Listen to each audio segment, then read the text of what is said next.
Konoha East Uchiha is very cautious. This video is purely for entertainment and does not infringe on copyrights or laws. The rights to the novel and image belong to the original author. We do not claim ownership. Don't like waiting and want to listen to this fanfic in full now? Subscribe to our Patreon, where you'll find the best fanfics. Chapter 326, Trading Again. In the forest, the trees are towering into the sky, with branches and leaves intertwined, covering the sky and the sun. Every tree is like an ancient guardian, silently watching over this mysterious land. The forest is filled with a gloomy atmosphere, which makes people feel an indescribable sense of oppression. The ground under your feet is wet, as if telling you the hidden secrets of this forest. The breeze blows, and the leaves rustle, as if whispering something. People feel palpitations. In this forest, everything seems so strange and mysterious, and people can't help but feel awe. From a distance,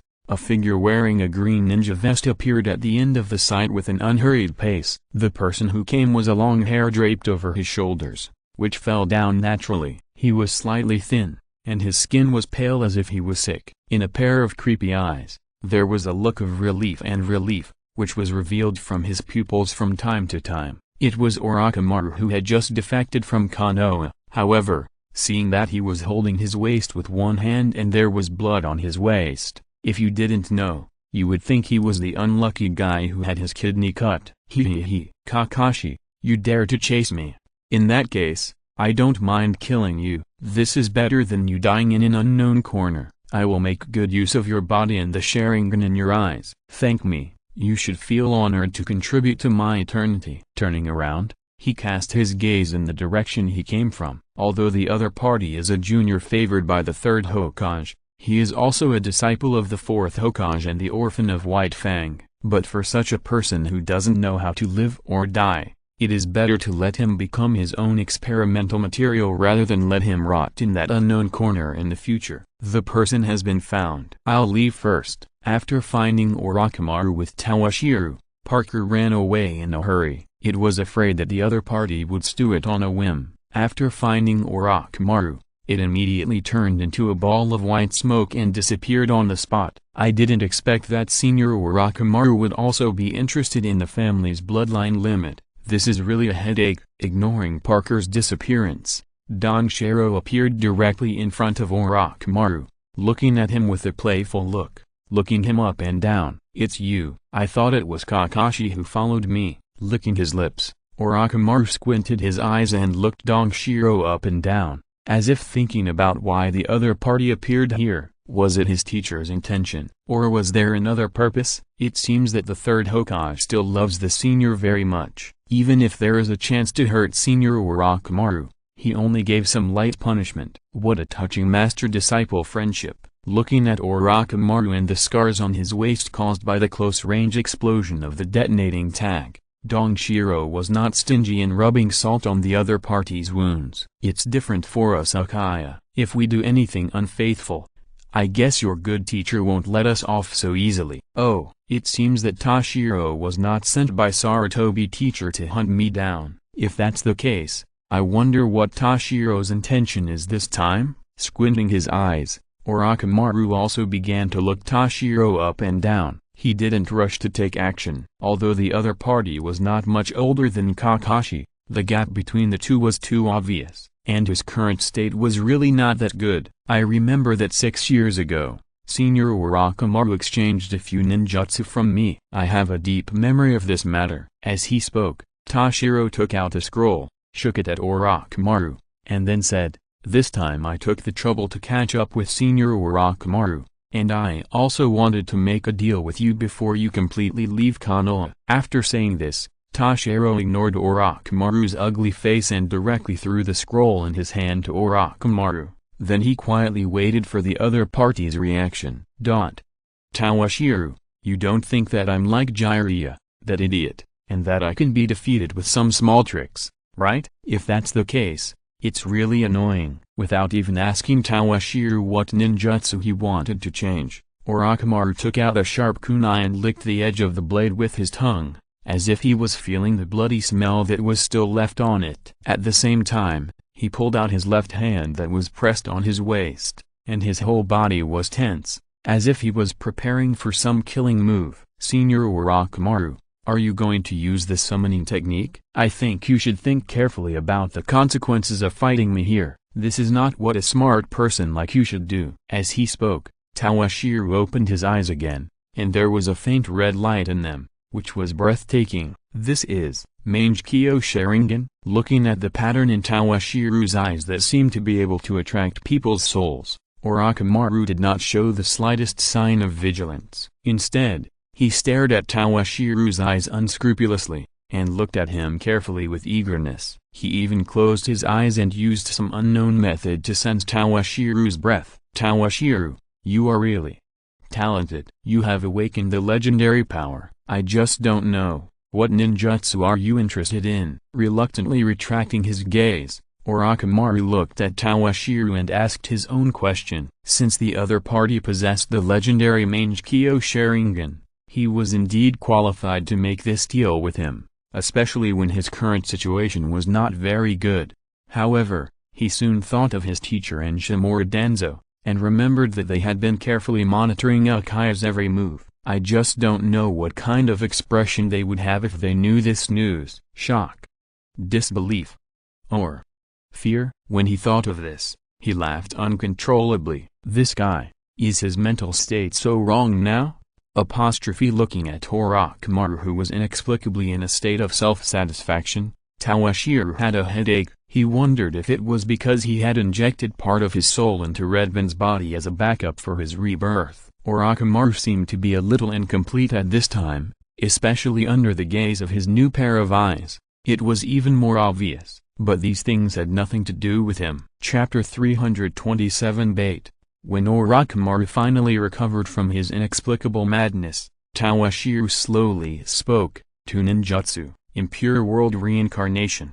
And the reincarnation without corpse you recently developed, without any cover-up." Toshiro directly stated the purpose of his visit this time. He probably didn't know how to use the reincarnation without corpse, but it would be a good idea to get it for reference, because he felt that this ninjutsu had some similar effects to the wedge of the Otsutsuki clan, especially the scene where the other party used the cells of white zetsu to directly revive from Redman's heavenly curse seal, which made Toshiro determined to get this ninjutsu. For this, he even exposed his trump card. He was not worried that the other party would tell the Sandaime about this matter, and even if that happened, he didn't care. In this way, those troubles should be reduced a lot. Reincarnation without corpse? Hearing Toshiro's words, Orochimaru was obviously stunned. He knew that the other party was interested in some secret ninjutsu, so he had made some deals with the other party, and he also gained a lot of high-quality materials for this.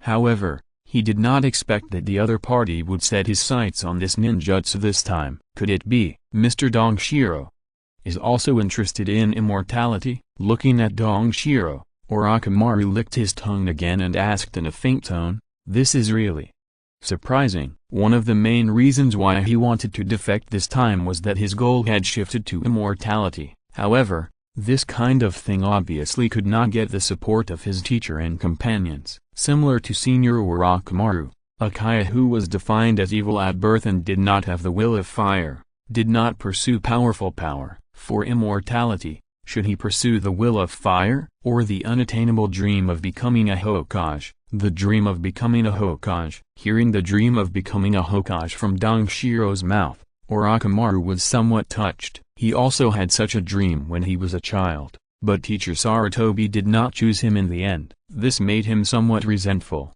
just like a child who was doted on by his parents, but suddenly found out that he was not the favorite child of his parents, and made some rebellious actions. Although I am very happy someone has the same goal as me, but I will not give you the ninjutsu of the non-corpse rebirth. He was not reluctant to give up this ninjutsu, but if the other party knew all the secrets of the non-corpse rebirth, wouldn't he be at the mercy of the other party? As for the impure world reincarnation, although this ninjutsu was also a forbidden technique, he did not take it seriously. I knew it would not be that simple. Dongshilang was not surprised by Orochimaru's answer. If the other party directly gave this ninjutsu to him, he would have to be careful to see if this was a trap of the other party. However, He was not without preparation before coming. If it is just the ordinary ninjutsu in the scroll, it is naturally far from enough to exchange for the non-corpse rebirth that Orochimaru Sr. developed with great effort. I just don't know. Orochimaru Sr. Have you heard of the name of the Rinnegan? Don Shilang threw out his bait and waited quietly for Orochimaru's reaction. Samsara. You mean the eye technique of the Six Paths sage in the legend? Shouldn't this kind of thing be made up myths and legends? How could it really exist? Even Orochimaru was a little stunned when faced with this kind of eye technique in myths and legends, but he quickly reacted and stared at Dong Shilang quietly, asking him to give a reasonable explanation. Since the other party said so, there must be something else. The legendary Samsara eye certainly exists. The myths and legends may be a little distorted, but the source of the legend is more or less close to the truth. I don't know, Senior Orochimaru. Do you think that the clues of the Samsara eye are enough in exchange for the reincarnation technique? Dong Shilang smiled when he saw that the other party had really taken the bait. He was not interested in a big fight with the other party. There was really no need for such a guy who didn't know how many tricks he had. Of course, if it's just some clues, it seems a bit perfunctory, but as far as I know, the senior's corpse reincarnation technique seems to be a semi-finished product. In this way, neither of us will suffer a loss. It seems that Toshiro knows more than me, more than I thought. He even knows this ninjutsu that has not been completed yet. Exhaling lightly, Orochimaru was a little suspicious whether there was a spy from the other party around him, but he thought it was impossible. Could it be that there was something wrong with Sarutobi teacher or Danzo? If so, then things would be interesting, but it doesn't matter. But if you want me to give these two ninjutsu to Toshiro easily, we still need to have a good exchange. Since he already knew that the Rinnegan really existed, he had the confidence to find it out. In this case, why should he give the ninjutsu he developed to the other party? Even if the other party had the legendary Meixiang Sharingan, it just so happened that he also wanted to try it out, whether this power was as terrifying as the legend said. It's really a headache, seeing that the other party was still planning to attack. Dong Shiro had a headache. He really had no interest in fighting this kind of pervert who could not be killed. It seems that the pursuers of the Anbu are coming. This dead chakra seems to be a ninja from the root. It seems that Senior Orochimaru took something he shouldn't have taken when he left. Just when Orochimaru was about to attack, Dong Shiro's excellent perception ability sensed a group of ninjas with unique chakra aura approaching. With just a slight perception, Dong Shiro knew that the other party was from the root. Feeling the undisguised murderous intent on the other party, Dong Shiro knew that this must be because Orochimaru and Danzo had a quarrel over something. It doesn't matter. For us, these people are a bit troublesome, but they are just troubles. Orochimaru didn't care about these pursuers from the root. Instead, he looked at Dong Shiro with great interest, ready to have a big fight with him. Forget it. I still admire Senior Orochimaru's talent very much. Although I also want to fight with Senior, but Senior's current state and those annoying rats behind him are too disappointing. Let's talk about it next time. How about, Senior, teach me these two ninjutsu this time, and I will consider it as a favor to you. How about it? You should know the role that a favor can play for people like us. Chapter 328.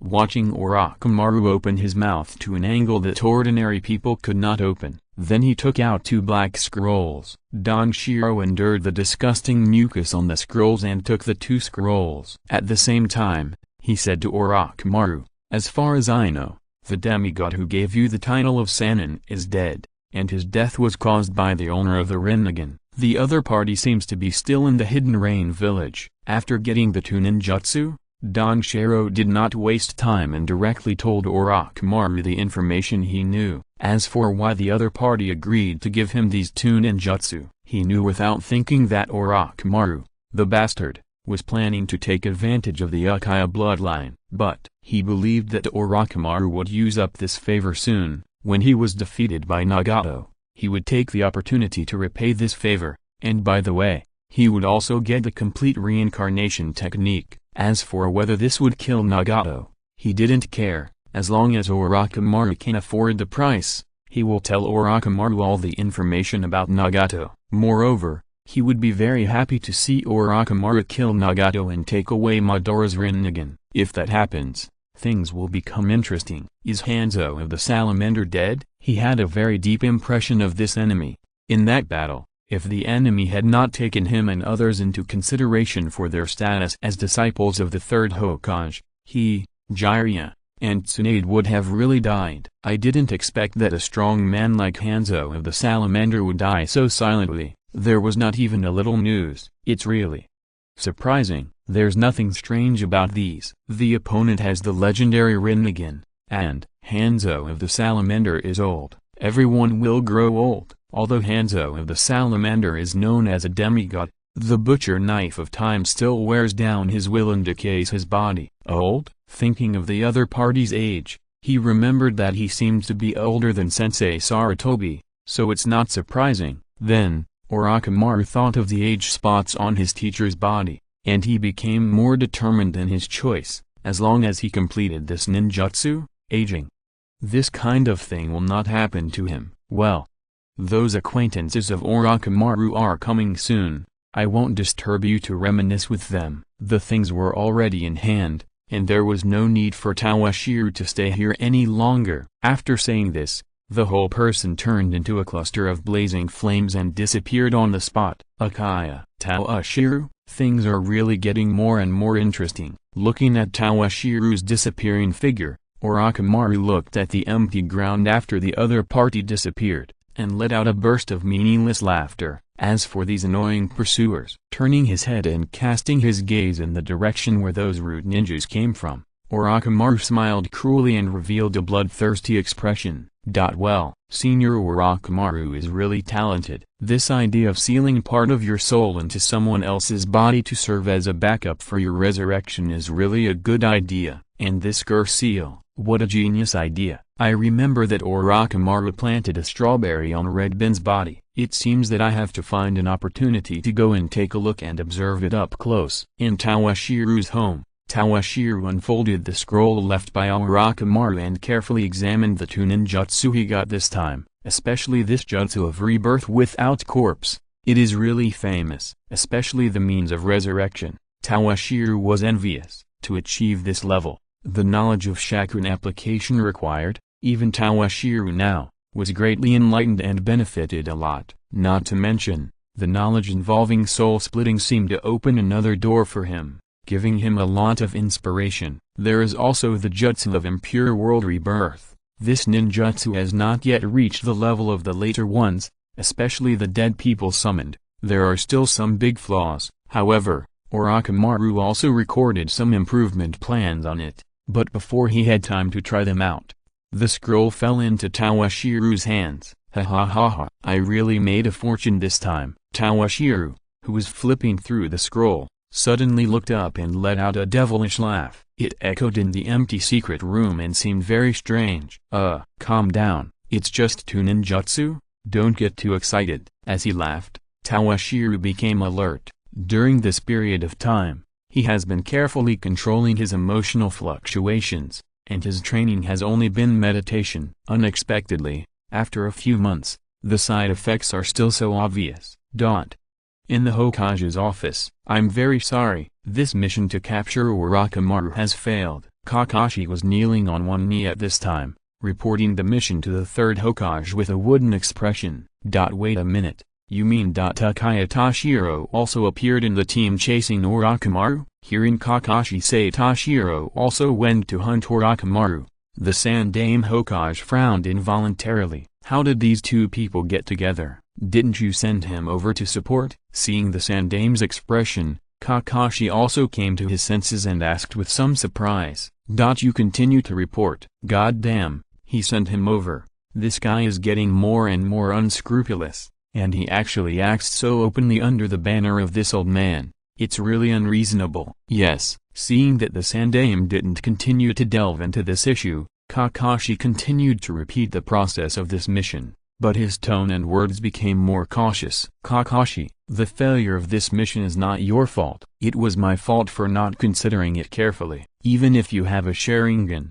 it's too early for you to face an enemy like Orochimaru. Looking at the orphan of the White Fang, The Sandaime Hokage showed a kind smile and did not blame him for the failure of this mission. By the way, how is the performance of the new member Yamato in your team now? How is his current wood-release ninjutsu? After comforting Kakashi, the Sandaime ignored the pile of documents on his desk and did not ask about Orochimaru. Instead, he began to care about the recent situation of the wood-release ninja he got from Danzo, especially the current wood-release ninja, which was the focus of his attention. Yamato's performance. Looking at the Hokage with a look of wonder on his face, Kakashi did not think much and directly told the Sandaime some of his performance. Chapter 329. Do you think I believe it? The next morning, in the Hokage office building, Tawashiro followed an Anbu and came to the office of the Sandaime Hokage. Looking at the Sandaime who was sitting behind the desk and looking more and more old, he greeted him. The Sandaime Hokage is old. Some things should be handed over to the young. If you keep working so hard, your body won't be able to bear it. Thank you for your concern, Tawashiro. My old bones can still hold on. Facing Tawashiro's concern, the Sandaime Hokage did not express anything. Instead, after seeing Tawashiro, he began to look him up and down. What? After not seeing him for a while, Sandaime can't recognize me? Looking at the Sandaime's increasingly serious expression, Tawashiro did not feel any stage fright. Instead, he stood there openly and let him look at him. I don't know. Did the Sandaime see anything? Facing Tawashiro's frankness, the Sandaime did not express anything on the surface, but his heart was already in turmoil. Last time, they parted hastily on the top of the Hokage rock, and he didn't look at him carefully, but now, the other party's strength has increased significantly again. Just now, he just found that the other party's chakra strength seemed to have increased significantly again. He didn't dare to confirm it at first, but the other party's unguarded and frank attitude made him more clearly sense the other party's chakra aura. It's really full of vigor. At his age, his strength is growing rapidly, but Uchiha Tawashiro's growth rate is still beyond his expectations. Looking back at the young people in his Hokage department, the third Hokage sadly found that none of the young people in the Hokage department could compare to him. Even among those who have grown up, except Jiraiya, only Kushina can barely be compared with him. But Jiraiya is not to mention. Kushina is now obviously putting all her energy into taking care of Naruto. This is really... If the fourth Hokage hadn't sacrificed himself, now he feels more and more that he can no longer suppress the Uchiha. I don't know, what did the Sandaime ask me to come here for this time? Looking at the Sandaime Hokage who was slowly falling into deep thought, Tawashiro was not interested in wasting time with him here. I received news that Tawashiro went to hunt down Orochimaru last night. I wonder what the result was. Although it is natural for the security forces to hunt down the rebel ninja, as the Hokage, I still need to know the details. Looking at the Uchiha members who were getting stronger and stronger, the Sandaime Hokage couldn't help but think in his heart, how good it would be if the other party was an ordinary Konoha ninja instead of Uchiha. In this way, he would not have to be so cautious now. Hunting down Orochimaru, Tawashiro couldn't help but feel funny in the face of the Sandaime's euphemistic question. The other party is really old, and the village is indeed short of strong people now. However, who can be blamed for this? It's nothing, actually. Didn't the Sandaime transfer me to Orochimaru's service for a while? During that time, Senior Orochimaru owed me a lot of mission fees, and now I see he's leaving. I rushed over to collect the money overnight. After all, Orochimaru is about to defect, and if I don't find him now, there will be no chance. Facing the Sandaime's question, Tawashiro made up an excuse and lied. I owe you money? The Sandaime looked at Tawashiro with a look that said, do you believe it? He naturally wouldn't believe this nonsense, but he didn't have any good way. The other party did not participate in Orochimaru's human experiments, otherwise, he wouldn't know how to deal with him. By the way, this Anbu who brought me here this time seems very interesting. Seeing that the Sandaime didn't believe it, Tawashiro didn't dwell on it too much, but began to ask the Anbu who had just brought him in. The other party seems to have a big secret. If my feeling is not wrong, It should be the wood release of the first Hokage. The third Hokage is really a hidden talent. A wood release ninja appeared without anyone noticing. I just don't know. The other party asked this Yamato to lead the way for him. Is it a threat to him or a demonstration to him? However, a mere fake, although with certain strength, is not a big threat to him at all. I didn't expect that Tawashiro's perception is so sharp. Looking at Tawashiro, the third Hokage's expression was a little surprised. He didn't expect that the other party could feel the breath of wood release just by meeting Yamato once. This was really beyond his expectation. He didn't mean to threaten or demonstrate anything. It was just that Yamato happened to be on duty beside him today, and Tawashiro happened to come over, so Yamato led the way. This caused Tawashiro's misunderstanding. However, this is also because Dongshiro has been in contact with the cells of White Zetsu for a long time. Otherwise, he would not be able to judge that the other party is the wood release ninja just from the other party's breath. It seems that I misunderstood the Sandaime. Looking at the other party's expression, Dongshiro realized that he had misunderstood this time, but it was not a big deal. I didn't expect that Dongshiro also had an extraordinary understanding of wood release. He didn't take it seriously, but the Sandaime would not take it as trivial matter. Just a face-to-face encounter, the secret of wood release was exposed, which made him regret that he didn't take precautions in advance. There is nothing strange, just like the Senju knows us Uchiha very well, and we Uchiha are also very concerned about the Senju. While saying this, Dongshiro also looked at the photos of the Shodaime and the Nidaime in the Hokage's office. What he said was not a lie. Since getting the White Zetsu cells, Dongshiro has looked through some information about the Senju and his family and got a lot of help. Just like Tobirama Senju has a unique view on Uchiha, Uchiha also has his own special view on Senju. As the old saying goes, the one who knows you best is often your enemy. Is that so? A trump card used to suppress the opponent was exposed in advance, and the Sandaime Hokage did not change his face because of this. With his life experience, since the incident has happened, there is no need to worry about it, but continue to talk with Tawashiro. He went to the other party this time, not just for Orochimaru's matter, although this matter made him very uneasy. Chapter 330 Intelligence Paralysis. Actually, I asked Tawashiro to come here for another reason. Some accidents happened in the Mist Ninja. Only a powerful ninja like Tawashiro can complete some tasks. As he spoke, the Sandaime Hokage handed Tawashiro a task scroll. I don't know what happened, but the intelligence work of the Mist Ninja has been getting better and better since half a year ago. Some elites sent by the Anbu will disappear soon after entering the Mist Ninja's sphere of influence. Not to mention those pawns who ambushed the Mist Ninja before. They have no idea whether they are alive or dead, whether they have betrayed the enemy, or have already sacrificed. He plans to use the matter of Orochimaru this time to let the other party help, so as to relieve the intelligence pressure of the Anbu. Anbu intelligence mission? This old man is not going to team up with Danzo to pit him. Needless to say, he knows the situation of the Mist Ninja. It must be that guy Obito who is tossing. Even if he, an old acquaintance of his, went there, given this guy's current mental state, he would probably be seen as a stumbling block and would try to use the power of the Mist Ninja to kill him. The Sandaime really thinks highly of me. Just the task on this scroll. He didn't say much, but his meaning was already very clear. The task on this scroll is not simple. Not only does it require infiltrating the Mist Ninja and confirming the situation of those former secret agents, but it also requires finding a way to contact the other party, and then collecting information about the newly appointed 4th generation Mizukage, while investigating the inside story of the Mist Ninja and Sand Ninja transactions. With such a set of actions,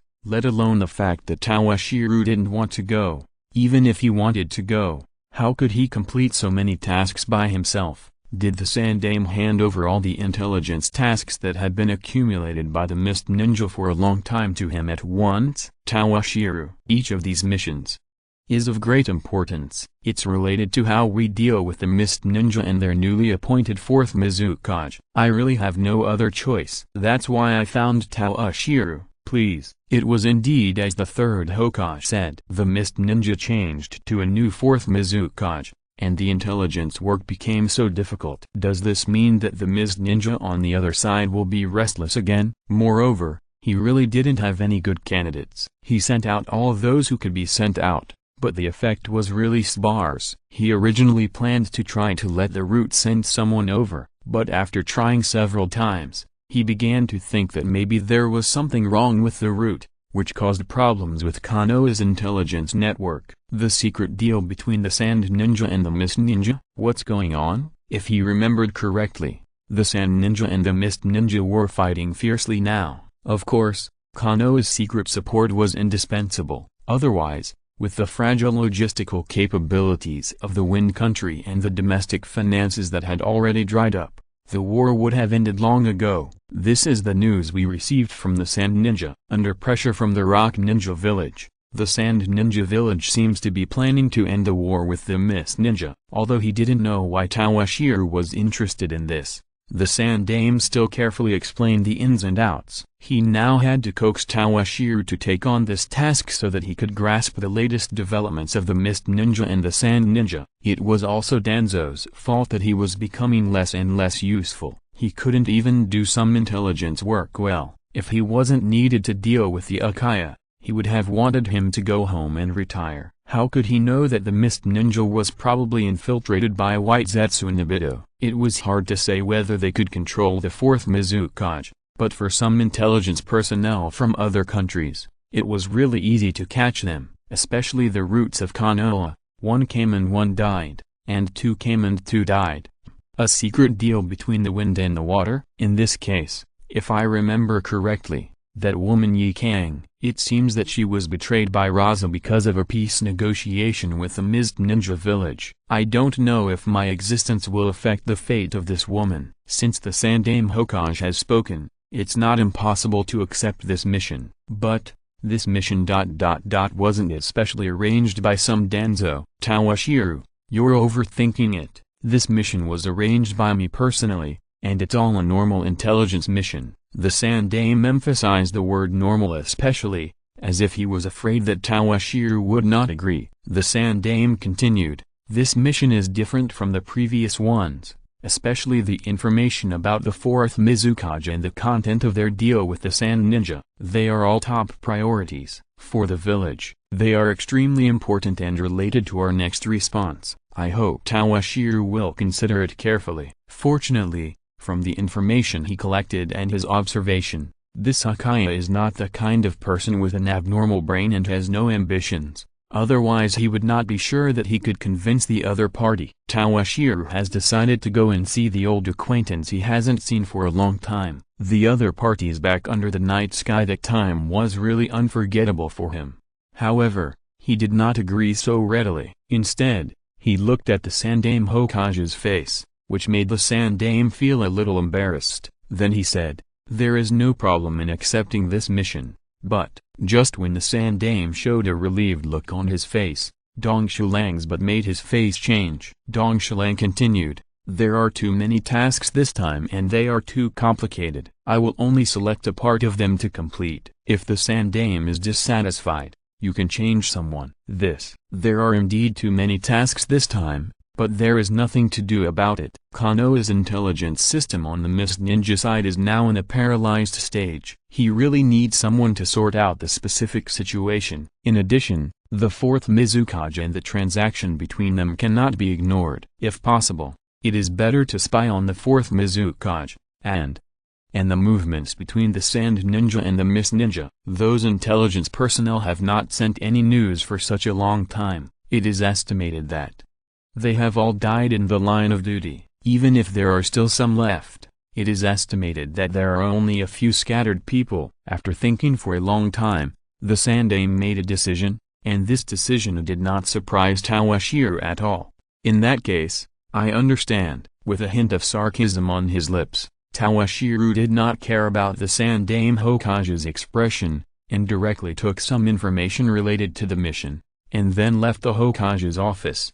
When he left, he deliberately looked back at Yamato who was on duty beside the Sandame. If you're listening to this novel on a channel other than Fanfic World, it means they downloaded and uploaded it without effort. We cordially invite you to visit our channel, Mundo Fanfic Novelist. There you'll find the original version of this story and you can explore many other novels of various genres. We are waiting for you to immerse yourself in a world of incredible novels. Chapter 331 Valley. After returning to his home and preparing some necessary equipment, Toshiro said hello to Sister Mika and left Konoha directly. Obito, there is the latest information from Konoha. In the Mist Village, in a cell used to imprison prisoners, a figure wearing an orange striped mask was torturing a dying prisoner. Through the other person's slightly open mouth, you can see that some black lines are faintly visible on the other person's tongue. Needless to say, it is known that this is an intelligence officer of the root. After being caught by Obito,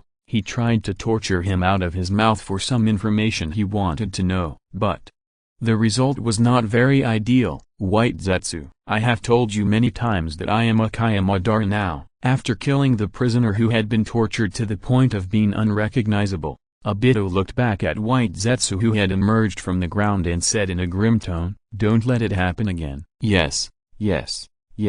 After perfunctorily saying this to Obito, White Zetsu continued, "Do you know who Konoha sent to the Mist Ninja to collect intelligence this time? You will never guess it, but I will definitely surprise you when I tell you. Who is it? Could it be Kakashi? Who else could surprise me except the idiot Kakashi among the Anbu intelligence personnel sent by Konoha?" In the past few days, using the intelligence advantage of White Zetsu, Obito has found all the spies who have infiltrated the Mist Ninja village, especially the rats at the root of Konoha, who are the focus of his attention. It's just a pity that he didn't get any useful information from them. But thinking that Kakashi is also an Anbu now, it's not surprising that he was sent here. It's your former clansman, Uchiha Toshiro. Obito's mental state has not been very good recently, and he kills people at every turn. White Zetsu decided to tell the truth, lest this guy do something weird again. Uchiha Toshiro, hearing the name called out by White Zetsu, Obito was obviously stunned for a moment. Although it was not Kakashi, the person who came this time still surprised him. Before that incident, the other party was his good brother. He taught him many tricks that could save his life on the battlefield, and also helped him practice. Sometimes he even treated him to meals. Of course, he also cheated him out of the money for meals. He also helped him with his advice, taught him how to chase girls, and even encouraged him to confess to Lin. I remember that guy also said that after the war, he would travel around the ninja world, find a girlfriend like Tsunade. I don't know if he has found one, but now the other party is just an obstacle to his plan. Pay close attention to the other party's movements. If he does anything that interferes with our plan, just kill him. Although the other party is his good brother, he doesn't mind killing him if he interferes with his actions. Anyway, he will be in the world of infinite Tsukuyomi. No problem. It's just that the other party has air superiority, and we can't find them in the first place. This is also a headache for him. Although he used his local advantage to find the other party's traces, this person was too cautious and flew into the sky at any time. This made them, the White Zetsu, very powerless. It doesn't matter, keep an eye on the bait we left behind. He will naturally find them. Since the other party came to the hidden mist village, they naturally couldn't escape the sight of the White Zetsu. In order to attract more members of the Konoha route, Obito did not catch all the spies at once, but left some of them behind to act as bait and continue to attract those Anbu to fall into the trap.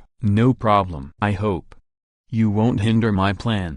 Looking at the slowly disappearing White Zetsu, Obito stood in place and did not make the next move for a long time. He was recalling his previous bits and pieces in Konoha, and seemed to have made some kind of determination. The fog was filled, and the gloomy forest was shrouded in thick fog. The towering trees loomed in the fog, like ghosts with bared fangs and claws, telling a century of silence and loneliness. The ground was slippery, and the rotten leaves exuded a damp smell. The thorns and vines intertwined, forming an insurmountable barrier. In this forest, any slight movement seemed extremely strange and frightening. The sun could not penetrate the thick fog, and only darkness and dampness accompanied the forest. In this foggy forest, mystery and biting cold coexisted, making people shiver. Dong Shilang did not care about collecting information about the fourth-generation Mizukage. For such a thing, he could just report that Yagura had become the Three-Tails Jinchuriki and he could fool around. As for the intelligence personnel hiding in Konoha, it depends on Dong Shilang's mood. If he was in a good mood this time, he would suggest that he take a look at it out of kindness. But if things were not going well, he would not care about these things. Although the Sandaime specifically gave him their intelligence, it's really a place that people don't like. Dong Shilang grew up in the inland, with a suitable climate and 4 distinct seasons in the Konoha village. He was still somewhat uncomfortable with the humid climate of the Kirigakure village. However, as a ninja, these were not a big problem, but the long wait made him a little impatient. This is a valley not far from the Kirigakure village. Dong Shilang came to the location mentioned in the intelligence in advance, and also used his super beast fake painting to create a lot of ears and eyes to observe the nearby wind and grass. At the same time, he did not forget to turn on his perception ability. Here they come. Feeling a large group of Kirigakure ninjas coming nearby, Dong Shilang restrained his presence and hid in a tree canopy, hiding his existence with the help of thick fog, silently observing the every move of these Kirigakure ninjas. Watching these people split into 2 groups, one group stayed in place and waited, and the other group hid in the dark, as if preparing to ambush some enemy. It seems their target for ambush should be that stupid woman Meixiang. Looking at this familiar scene, Dong Shilang sighed. Things were exactly as he thought. Even with this little butterfly, what was supposed to happen still happened. Konoha's intelligence agency still had some skills. Although they could not collect enough intelligence from the Mist Village, the intelligence work of the Sand Ninja was still very well done. Chapter 332, Ambushed. Looking at these busy Mist Ninjas, Tawashiru began to think about how he should disrupt the peace talks between the Sand Ninjas and the Mist Ninjas. This was also one of the requirements of his mission this time. Konoha did not want the Mist Ninjas to cease fire with the Sand Ninjas at this time. If possible, disrupting the peace talks between the 2 sides was what he had to do, before he could come up with any countermeasures. Through the gaps in the tree canopy, a curvy figure loomed in the depths of the white mist. The person who came was indeed Meixiang. Compared to 3 or 4 years ago when he met her in the Sand Ninja village, she had hardly changed at all. A pair of white and eye-catching long legs, a short black dress that only hung above the knees, matched with the white belt, and the unforgettable scenery. The most important thing was the other party's beautiful back with a faint flesh-colored luster. She was really as proud as ever. Looking at the other party's slightly raised chin and slightly forward posture, and the aura that could be felt from a distance of 100 meters, whether it was strength or appearance, the other party had the capital to be proud. Are you the Jonin girl from the Sand Village who came to negotiate? This way please. Seeing that the target he was waiting for had appeared, a young male ninja from the Mist Ninja side came out to greet the guest who came from afar. Yes. Seeing the Mist Ninja's contact person, Yakura nodded, walked past him and walked forward. Puff. Why, this time?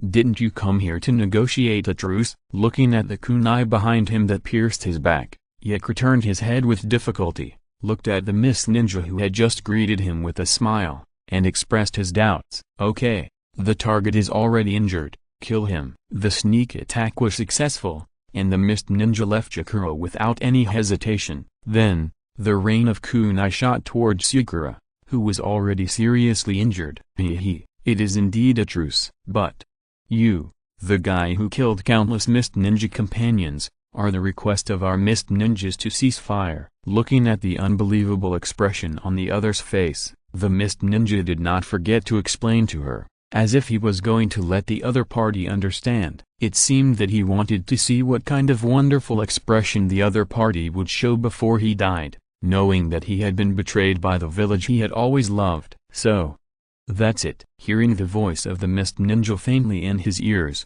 Meixiang understood everything at this time, but it was useless. As a Sand Ninja, she relied on her own efforts and talents to become the current Scorch Release user from an ordinary civilian ninja step by step. Meixiang's love for the village is undoubtedly pure. He also disdained the factions in the village and the power struggles among the top leaders. He was wholeheartedly strengthening his own strength and contributing his own strength to the village. He never thought that he would fall into the current situation one day. It's not surprising to be betrayed by the village at this time. It's really a pity. Such a beautiful woman, if it could be. A large group of mist ninjas were discussing around Meixiang at this time. Looking at this beautiful woman, I don't know who made such an exclamation, and soon got the agreement of all the mist ninjas present. Yes, such a beautiful woman was killed by your conspiracy. It's really a pity. At this moment, a strange voice came from all directions, making the faces of the mist ninjas present change drastically. Who is it? Without the slightest hesitation, these mist ninjas immediately took out their weapons and began to look around, looking for the enemy who made the sound. But unfortunately, there was nothing to be found except for the thick white fog. First, kill this woman completely. The mist ninjas who were quick-witted made a suggestion at this time. Since the other party said that attacking this woman who was still alive was the best way to force the enemy to show up, that won't work. In this way, won't I lose an acquaintance? You know, in this ninja world, it's not easy to have an acquaintance from a different village. Not to mention that the other party is a beautiful woman. Meixiang's condition is already very critical. If he is not treated quickly, it is estimated that this woman will die from excessive blood loss. Wind style, sand and dust. Without hesitation, a large-scale sandstorm was created, causing the surrounding area to be filled with wind and sand, making the valley, which was originally covered by thick fog, even darker than ink. Wind style, sand and dust. Breakthrough. Wind style, whirlwind/wind style, suppression. A series of wind style ninjutsu attacked these unprepared mist ninjas, beating them into a mess. He didn't even plan to show his face this time, so that these mist ninjas and sand ninjas would be suspicious of each other. Ah, it's the sand ninjas. This is their trap. Since he was planning to disrupt the other party's peace talks, Toshiro naturally used the Sand Ninja Village ninjutsu with a relatively high degree of recognition, which was not a problem for him at all. Quick! Pass on the information. Looking at the mist ninjas who were trying to break through one by one, Toshiro did not kill them all. While they were confused, he drew a big bird and flew Meixiang into the sky with it. The most important thing now was to save Meixiang, the stupid woman. Just now, those mist ninjas acted too quickly. When they met Meixiang, they attacked without saying a few words. Dong Shilang, who wanted to remind Meixiang in advance, was a little caught off guard. And this woman is so naive. How many mist ninjas have she killed? Doesn't she have any idea in her mind? Even if the Kazekage asked you to come to negotiate, you should be a little prepared. It was such a simple sneak attack. If he, an acquaintance, hadn't still remembered this scene, it is estimated that this woman would have been really dead this time. TSK. These mist ninjas are really worthy of being the Blood Mist Village. They can kill such a beautiful woman. They are really cruel. It's not good to attack there, but Meixiang's beautiful back. It's really a waste of nature. A shadow clone was separated to help maintain Meixiang's life. He pulled out the kunai on her back one by one. Looking at her bloody back, Dong Shilang sighed. I don't know if there will be scars after this treatment. If so, it will be a pity. Who are you? Why do you want to save me? Just as Toshiro and his shadow clone were healing each other, it seemed that the kunai behind him was pulled out. Meixiang regained some consciousness at this time. He opened his mouth and made a slight sound, but it was soon drowned out by the strong wind blowing from the sky. Chapter 333 Awakening. The next day. Did you survive? In a relatively spacious wooden house, on a simple wooden bed made of logs, Meixiang opened her eyes. She looked around at the unfamiliar environment and felt her current state. It was a pleasant thing that she survived this time. However, when she thought of what she heard before she fainted, her face became gloomy again. Anyone who was betrayed by the village they trusted would not feel good. Meixiang lifted the quilt and got out of bed. Before she could stand up again, a feeling of exhaustion spread throughout her body. What followed was a series of dizziness and a tearing pain in her back. She couldn't stand steadily and fell back on the wooden bed, groaning in pain. I really escaped death. After feeling her injuries a little, Yi Kang had to be thankful that she was really in danger this time. If she hadn't been treated in time, she would have been a cold corpse now. Who is it? Recalling what happened before she fainted, she remembered that she was taken away by a ninja who suddenly appeared, but this person gave her a sense of déjà vu. Could it be a companion from her village who knew that she was betrayed and saved her despite the orders of the higher-ups? Or was it Luosha who suddenly came to his senses, as if wanting to grasp this last bit of comfort?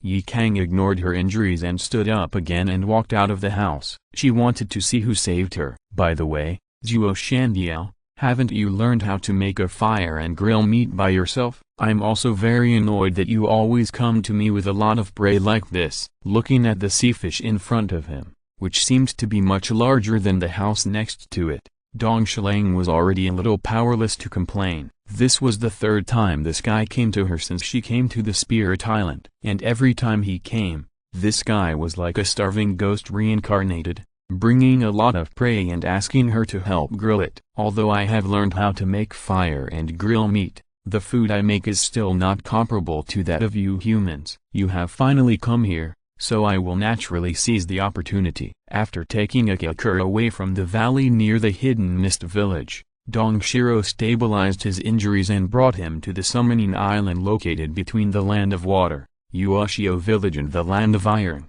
There were some Uchiha clansmen who came here to contract summoning beasts, so there were some temporary residences, which happened to be used as a foothold by him. Since the end of the war, you and your clansmen rarely summoned me to help, so naturally the opportunity to eat delicious food has also decreased a lot. Plus, at this point, the mountain eagle scanned the surrounding environment, and his expression became a little lonely. I'm not good. Maybe I shouldn't have involved you in this war. Looking at the loneliness in the other's eyes, Dong Shiro was also a little indifferent. Maybe I shouldn't have disturbed this guy's life at all. Without me, it might still be involved in this war. But it shouldn't have wisdom. Once a seabird has wisdom, it will know loneliness and need the company of its own kind. But its own kind are now a group of birds without any wisdom, which makes it very uncomfortable for a person. No. A bird, to stay alone on this island. In addition,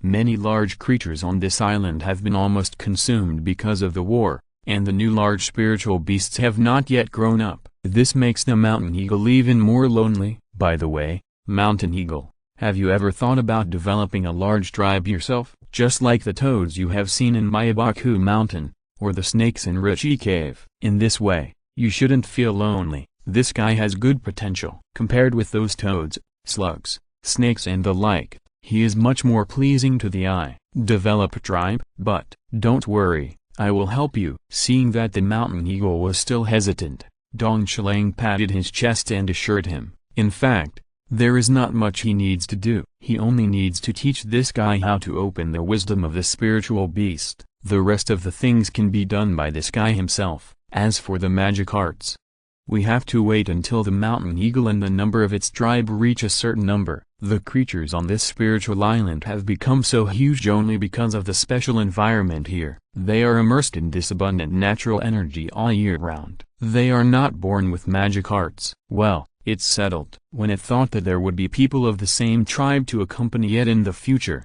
to chat, hunt, and barbecue with it, and it would no longer be like before, a bird alone. It couldn't control its emotions. It didn't even care about the delicious food on the fire, and directly spread its wings, raising gusts of wind and flew into the sky. It wants to fly well for a while now. This is its habit when it encounters happy things. Well, just as the mountain eagle flew into the sky, in the wooden house not far behind Dong Shilang, Yi Kang just pushed open the wooden door and walked out. She was still very weak. How could she withstand the strong wind raised by the mountain eagle? She didn't stand firmly and was blown against the door frame by the strong wind. Looking at Yi Kang, who was pale and struggling to resist the strong wind at the door, Dong Shilang was not surprised. He was able to save her this time, thanks to his body becoming more and more adapted to the yang release chakra in the past year. Otherwise, with the other party's injuries at that time and without good medical conditions, the blood loss alone would have killed her directly, not to mention the serious injuries. It is normal to be weak now. Hey, long time no see, old friend. Looking at the hem of the other party's clothes lifted by the strong wind, exposing her smooth long legs, Dong Shilang whistled and greeted Yi Kang, who had just regained his balance. You are still as charming as ever. No, I should say you are getting more and more beautiful. After all, he was her savior this time. Although he didn't have the idea of repaying the favor, it was harmless to make some harmless jokes. How could it be you? After all, the gust of wind was only caused by the mountain eagle taking off. After withstanding the first wave, Yi Kang quickly regained her balance. However, when she saw Dong Shilang, her face changed and her expression became cold. Chapter 334 Unique Scenery. Toshiro was a little unresponsive when asked this by the other party. What do you mean by why me? Who else would be free to come to the Hidden Mist village to save you except for himself? Looking at the frost on the face in front of the wooden house and the sudden drop in temperature in the air, Toshiro didn't know whether it was caused by the gust of wind just now or by Yi Kang on the opposite side. Anyway, I am also your savior, although I don't expect you to repay me with your body. But, looking at the other party's increasingly cold face, Toshiro couldn't help but complain. He was really meddling this time, and he should have let this woman die at the hands of the Mist Ninja. How could he know that Yi Kang's first reaction to seeing Toshiro was disappointment? The fellow villager who saved him that he expected did not appear, nor did Luosha suddenly find his conscience and regret betraying himself and send out the Sand Ninja Anbu. Instead, it was this annoying guy. How could she not feel sad? Hey, what's wrong with you, woman? Do you think I'm so unpopular with you? Who are you showing off to? Seeing that the other person's face became darker and darker after seeing him, Dong Shilang would not indulge her. Although this woman is beautiful, he is not a pure little virgin who has never seen the world. I'm sorry. Yi Kang, who was immersed in her own world for a while because she found out that the person who saved her was not a companion from her village, finally came back to her senses after hearing Dong Shilang's words. Thinking of her attitude just now, she instinctively wanted to apologize, but halfway through her words, she suddenly realized something and did not finish her words. Instead, her face became even uglier. Since it was the other person who saved her, doesn't it mean? Yi Kang suppressed the anger in her heart and asked softly, you saved me alone this time? Of course, who else but me would come to save you,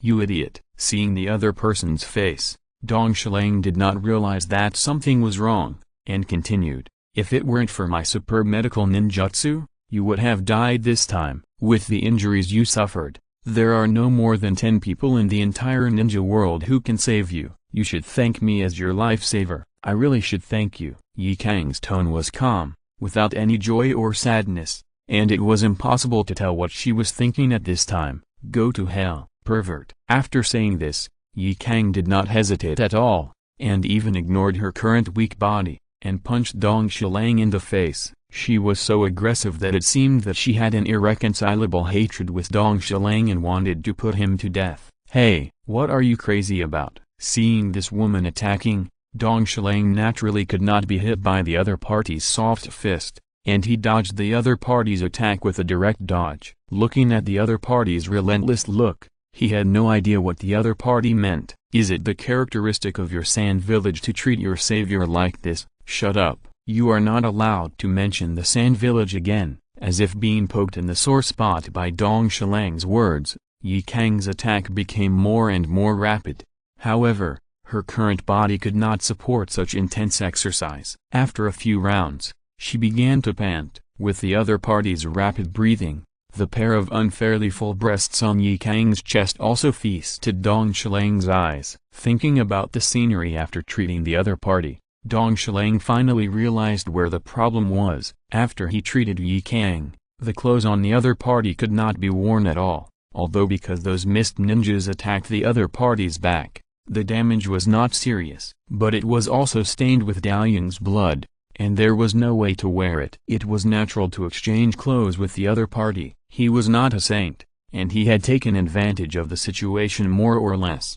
However, he still held a bottom line. As the other party was on the verge of death, he could not do such a thing as taking advantage of others. At that time, he felt that it was worth the trip to feast his eyes. At this time, Yi Kang was wearing his half undergarment, which was loose to begin with. Coupled with the size difference between Yi Kang and him, as long as Yi Kang made a bigger move, a hint of spring light would be exposed. When wearing a kimono, in order to protect the kimono, which was mostly made of silk, a set of underwear would be worn inside, which was the undergarment.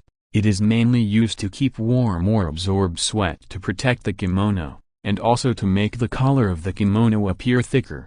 However, Dong Shilang felt that this also prevented the embarrassment of silk fabrics getting wet. Yi Kang was wearing a white futon, which was much shorter than the long futon, just enough to cover the opponent's buttocks. At this time, with Yi Kang's movements, the scenery of the exposed area undoubtedly became more charming. Damn bastard! Seeing the other party's eyes shining, Yi Kang was embarrassed and anxious, and at the same time, there were waves of dizziness. She gritted her teeth. If it weren't for her weak body and not having much chakra, she really couldn't activate her blood limit. She must let the other party know how much she has grown over the years. Bang! She caught the other party's whip kick towards her head and felt the smooth touch from the palm of her hand. Dong Shilang looked at the other party's beautiful legs that seemed to be glowing white, and then glanced at the other party's collar and the scenery at the hem with the corner of his eye, and couldn't help but sigh. The other party's skin really doesn't look like something that can be cultivated in the sand village. It's really a rose grown in the desert. Let me go. Yi Kang's face flushed red as he felt the touch of his calf when he was grabbed by the other party. Coupled with her sickly and delicate appearance,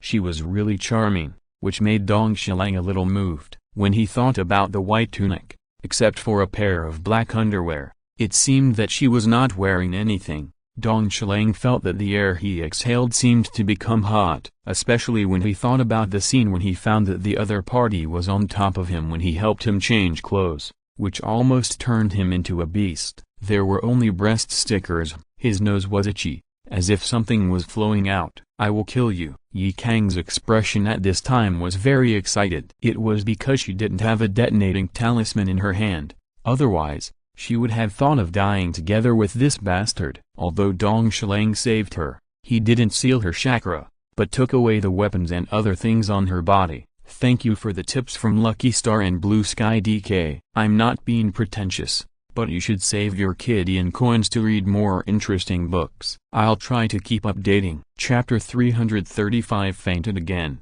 Hey, don't be so excited. You are still a patient. Keep calm. Seeing the woman's hand, she unconsciously touched his lower back. Knowing what this meant, Dong Shilang twitched his lips and decided not to bother with this woman, or wait until her emotions calmed down. Otherwise, he felt that the woman's injuries would continue to worsen, and then he would be in trouble. Hey, you can't be so fragile. Seeing that Yi Kang was on his lower back and couldn't find his weapon, he became more angry, and then fell back softly. Dong Shilang hurriedly stepped forward and reached out to hug the woman. Fortunately, you are not unconscious. Seeing that Yi Kang in his arms was still conscious, Dong Shilang breathed a sigh of relief. If the other party was not unconscious, it was nothing serious.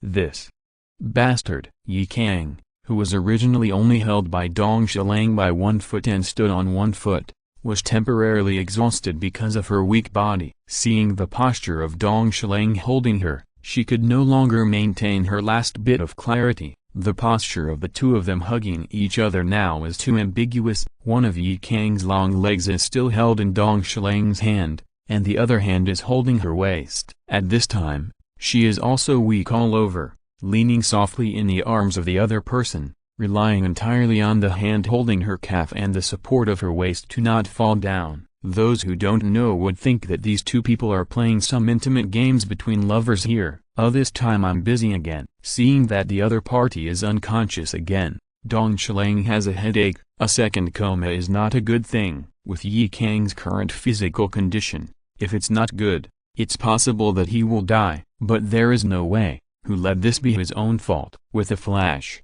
he hugged Yi Kang into the wooden house and put the woman on the bed again. Dong Shilang didn't have time to worry about the other party's looming spring light, and hurriedly began to check the other party's physical condition. Fortunately, this woman has a good foundation. otherwise it would be dangerous this time. After a busy period, Dong Shilang wiped the sweat from his forehead, exhaled, and put his hanging heart back into his stomach. Then he looked at Yi Kang on the bed. She was like a flower blooming in silence, elegant and weak. On her pale face, a pair of eyes were tightly closed. Even in a coma, her slender eyebrows were slightly wrinkled, revealing a faint sadness and loneliness. Her long hair was scattered messily on the cold sheets, like a still ink painting, showing her unspeakable beauty and sadness. Her hands were slender and weak, as if they were withered catkins, swaying lightly in the air. The cold fingertips, like the frozen frost in winter,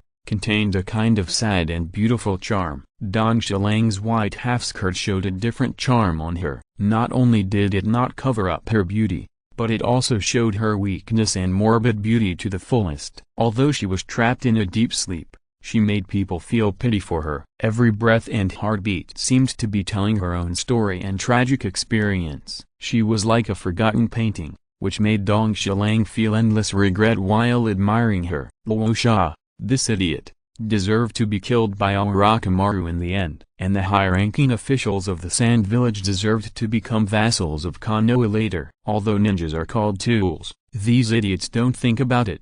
The foundation of your sand ninja is weak, and it's not like Konoha, which can withstand the tossing. It's not easy to have a talent, but it's so unwise to sacrifice it. Dong Shilang tidied up Yi Kang's messy hair and clothes, and didn't have any bad intentions. After covering him with the quilt, he left the room. When Yi Kang opened his eyes again, it was another bright morning. But this time she didn't rush to get up, but just lay quietly on the bed, staring at the ceiling of the room with a pair of lifeless eyes. She was so dazed that she didn't even know how to move her eyes. Squeak! Because no one had lived in the house for a long time and no one had oiled it. The sound of the door hinges rubbing against each other woke up Yi Kang, who was lying motionless on the bed. Looking at Yi Kang, who rolled his eyes and looked at him, and then continued to remain the same, Dong Shilang frowned. He thought that Yi Kang, who yelled to kill him like yesterday, would be cuter now. Is it because he was betrayed by his own village and couldn't accept this fact for a while? Eat. With your current body, if you don't replenish your nutrition quickly, I don't think you can hold on for long.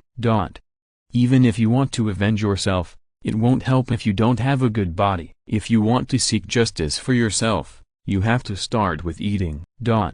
There is no reaction here. Looking at Yi Kang, who still had no reaction when hearing the words revenge and justice, Dong Shilang really won't do it this time. He was really not good at comforting people. Don't indulge in your own sadness. You won't be of any use. Those people won't have the slightest regret for starving themselves to death. As he spoke, Dong Shilang moved the seafood porridge in his hand to the other's lips. Looking at the spoon that the other party was feeding to his lips and the warmth emanating from it, Yi Kang just glanced at Dong Shilang again, then turned his head to the side, indicating that he didn't care. In that case, then there's nothing we can do. Seeing that the other party was so disrespectful, Dong Shilang didn't get angry, but showed Yi Kang a meaningful smile. As a last resort, he could only use his ultimate move. What are you doing? I don't need your pity. With his entire upper body in the other's arms, Yi Kang finally had some reaction and began to struggle violently. Even the face that had been lifeless since waking up became lively. However, this kind of struggle didn't have much effect on Dong Shilang. Don't move. Seeing that the other person's face looked better than yesterday, Dong Shilang continued to hold Yi Kang with one hand, and then said lightly, I got this porridge with great difficulty. What if it spills on this clothes? Dong Shilang paused here, and then said, I will definitely help you change another set. After saying this, Dong Shilang also showed Yi Kang a slightly expectant smile. Chapter 336 Invitation. Upon hearing the words change clothes, Yi Kang struggled even more violently. Don't move, or something will happen. At this time, he was holding a bowl of seafood porridge in one hand, and the other hand was holding the other's shoulders, and the other's entire upper body was almost leaning on his arms. After struggling like this, some physical contact and friction were inevitable, and the fact that the tunic was not very suitable to begin with made Dong Shilang feel it immediately. If it weren't for the fact that the woman was weak, he would have turned into a werewolf and directly done with the woman. Drink it." As if sensing Dong Shilang's strangeness, Yi Kang stopped struggling and his face became ruddy. Dong Shilang took this opportunity to put the bowl full of food close to the other's mouth to attract his attention. Gurgle. It seemed that because he hadn't eaten for a long time, Yi Kang's stomach began to growl uncontrollably when he smelled the food. It seemed that he was urging her to eat the food in the bowl quickly, so as to comfort his empty stomach. "I'll do it myself." At this time, Yi Kang could no longer maintain his cold expression. He no longer had the despair of life when he just woke up, and said to Dong Shilang, "Well, what did you say just now?" It seemed that because of his weak body and the smell of the other person, Yi Kang's voice was very subtle and weak. Dong Shilang, who was right next to her, didn't hear it clearly and asked again. Yi Kang ignored his question and directly held the bowl in Dong Shilang's hand with his hand, and then began to eat in small mouthfuls. Dong Shilang saw that she could eat by herself, so he didn't put his arm around her shoulders anymore. After letting go, he prepared to leave the room. He didn't like to take care of others, even if the person he was taking care of was a beautiful woman. Gurgle gurgle. It seemed that he was not satisfied with the other person's sips, nor was he satisfied with the amount of food in the bowl. A series of muffled sounds came from Yi Kang's stomach. Ha ha ha. Hearing this sound, Dong Shilang couldn't help laughing out loud. This made Yi Kang, who was eating, very angry. In the evening, on the beach where Dong Shilang first came to this island, a bright bonfire was burning quietly. It was just dancing up and down with the breeze. A more than 1 meter long sea fish was being grilled on the bonfire. As Dong Shilang evenly applied oil and seasonings on it, waves of tempting aroma began to spread around. Yi Kang had recovered some strength and no longer needed Dong Shilang's special care. He could get up and eat by himself. At this time, he was sitting opposite Dong Shilang, quietly watching the jumping bonfire. "Why did you happen to appear near the hidden mist village and happened to save me?" Looking at Dong Shilang, who was busy, Yi Kang suddenly asked. Although the other party took advantage of her a lot, she couldn't do anything about him, and the other party did save her. "I heard that you Sand Ninja and Mist Ninja have some secret deal, so the Hokage sent me to take a look. I just didn't expect that the famous Scorch Release user Yi Kang would be betrayed by his own village. The various operations of the Sand Ninja are really surprising." Of course he wouldn't say that this time he thought that she might be in trouble, so he took the task of the third Hokage and came to the Mist Village. "Don't mention the Sand Village anymore. No matter how bad the Sand Village is, it is the village where she grew up. She can hate it, but Dong Shilang, an outsider, is so disdainful of her own village." She couldn't help but get angry when she heard it. What's more, at this time, as long as she heard the name of the village, she couldn't control her anger. "Whatever, you woman is really entangled." Unexpectedly, even if she was betrayed by her own village, she still defended the village where she grew up. This may be the reason why the other party can become a Scorch Release user. "What are you going to do in the future? If something like this happens, it will not end well if you go back." Facing Tawashiru's question, Yi Kang didn't know what he should do next. What the other party said was not unreasonable. If he returned to the Sand Village, it was estimated that he would not be greeted by any companions, but he could only respond to Tawashiru's question with silence. "How about come back to Konoha with me?" Although the situation of the Uchiha family is not very good, but with my strength, even if I bring you back to Konoha, the Sandaime Hokage will not say anything. The Sandaime Hokage is now facing him, mainly to comfort him. As long as he does not do anything to betray the village, the other party will not react much. It's just taking a ninja from another village, especially a famous ninja like this back. Although you may not be able to become a ninja like before, at least you have a stable place to stay. And as time goes by, the Sandaime may relax his surveillance on you and slowly become an ordinary Konoha ninja. Konoha will not let a ninja from another village who has just joined to perform tasks, and will also send people to monitor you, but after a few years, it is not impossible for him to become a ninja again. "No need, I have my own ideas." Faced with Tawashiru's kindness, Yi Kang was not moved at all. She had her own plans. Since she woke up, she has been thinking about how she should deal with this matter. At the beginning, she was really prepared to wait until her injuries healed, and then returned to the sand village again to kill all the high-ranking people in the village. After calming down, she became a little hesitant again. If she did this, the only ones who would be hurt would be the village and the ninjas in the village. And following the other party back to Konoha, such a thing was not within her consideration. You won't become a rebel ninja, although with your strength, it's not difficult to become a rebel ninja. But the rebel ninja group is not so easy to get into. With your strength, you will be betrayed by your own people in the end. Your IQ is worrying. If you are alone in the rebel ninja circle, it won't be long before there is nothing left. This woman Meixiang is very talented in fighting and chakra application, otherwise, she would not have made a name for herself as a scorch release user at such a young age. However, with such strength, she was betrayed by her own village in the end. It goes without saying that she is not a good person. Being a rebel ninja is not a profession that can be done by just having strength. Chapter 337 Suppression. No need to bother you. Meixiang was dismissive of Dong Shilang's kindness. I just don't want you to be sold out like an idiot after I finally saved you. Dong Shilang pouted and mocked Meixiang regardless of his increasingly ugly face. Okay. Dinner is ready. You should have no problem eating this in your current state. After roasting the carefully selected sea fish until both sides were yellow, Dong Shilang glanced at Meixiang opposite him. However, thinking of the ninja's abnormal body, Dong Shilang didn't think much about it and shared half of his dinner with him. Sure enough, only food is not to be missed. Compared with the mess of training, family, village, etc., Dong Shilang was most satisfied with the food in this world, especially those ingredients that were soaked in chakra natural energy. The delicious food really made him linger. The night fell, the sky was full of stars, like a poem and a picture, and the beach was shining with silver light under the moonlight. The breeze blew gently, and the bonfire burned brightly on the seashore, dancing with the sea breeze and swaying gracefully. The sea breeze had a light salty taste, and the sound of the waves hitting the beach seemed to be telling the story of the sea. Under the reflection of the bonfire,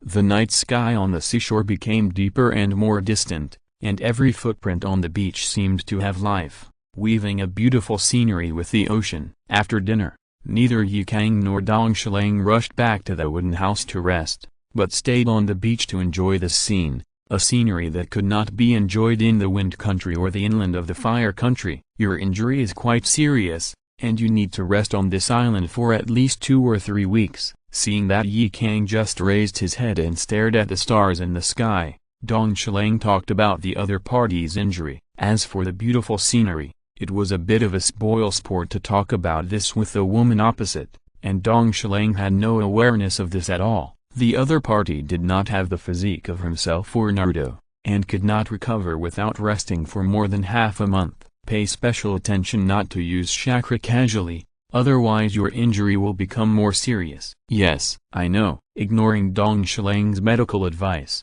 Meixiang just raised his head and looked at the gorgeous Milky Way in the sky, and suddenly exclaimed, "It's beautiful." Unlike in the Kingdom of Wind, at the seaside, the starry sky looks more distant, mysterious, and more gorgeous and beautiful. Do you think that those dead companions and relatives will really turn into stars in the sky, watching the people on the ground, and silently blessing us? Meixiang really messed him up this time. He didn't expect that this woman had such a sentimental side. He thought the other party was only sexy. A bastard with only love in his head. It's useless to ask. Seeing that Dong Shilang didn't respond, Meixiang curled his lips directly, with a face full of disdain. From a scientific point of view, humans are made of matter.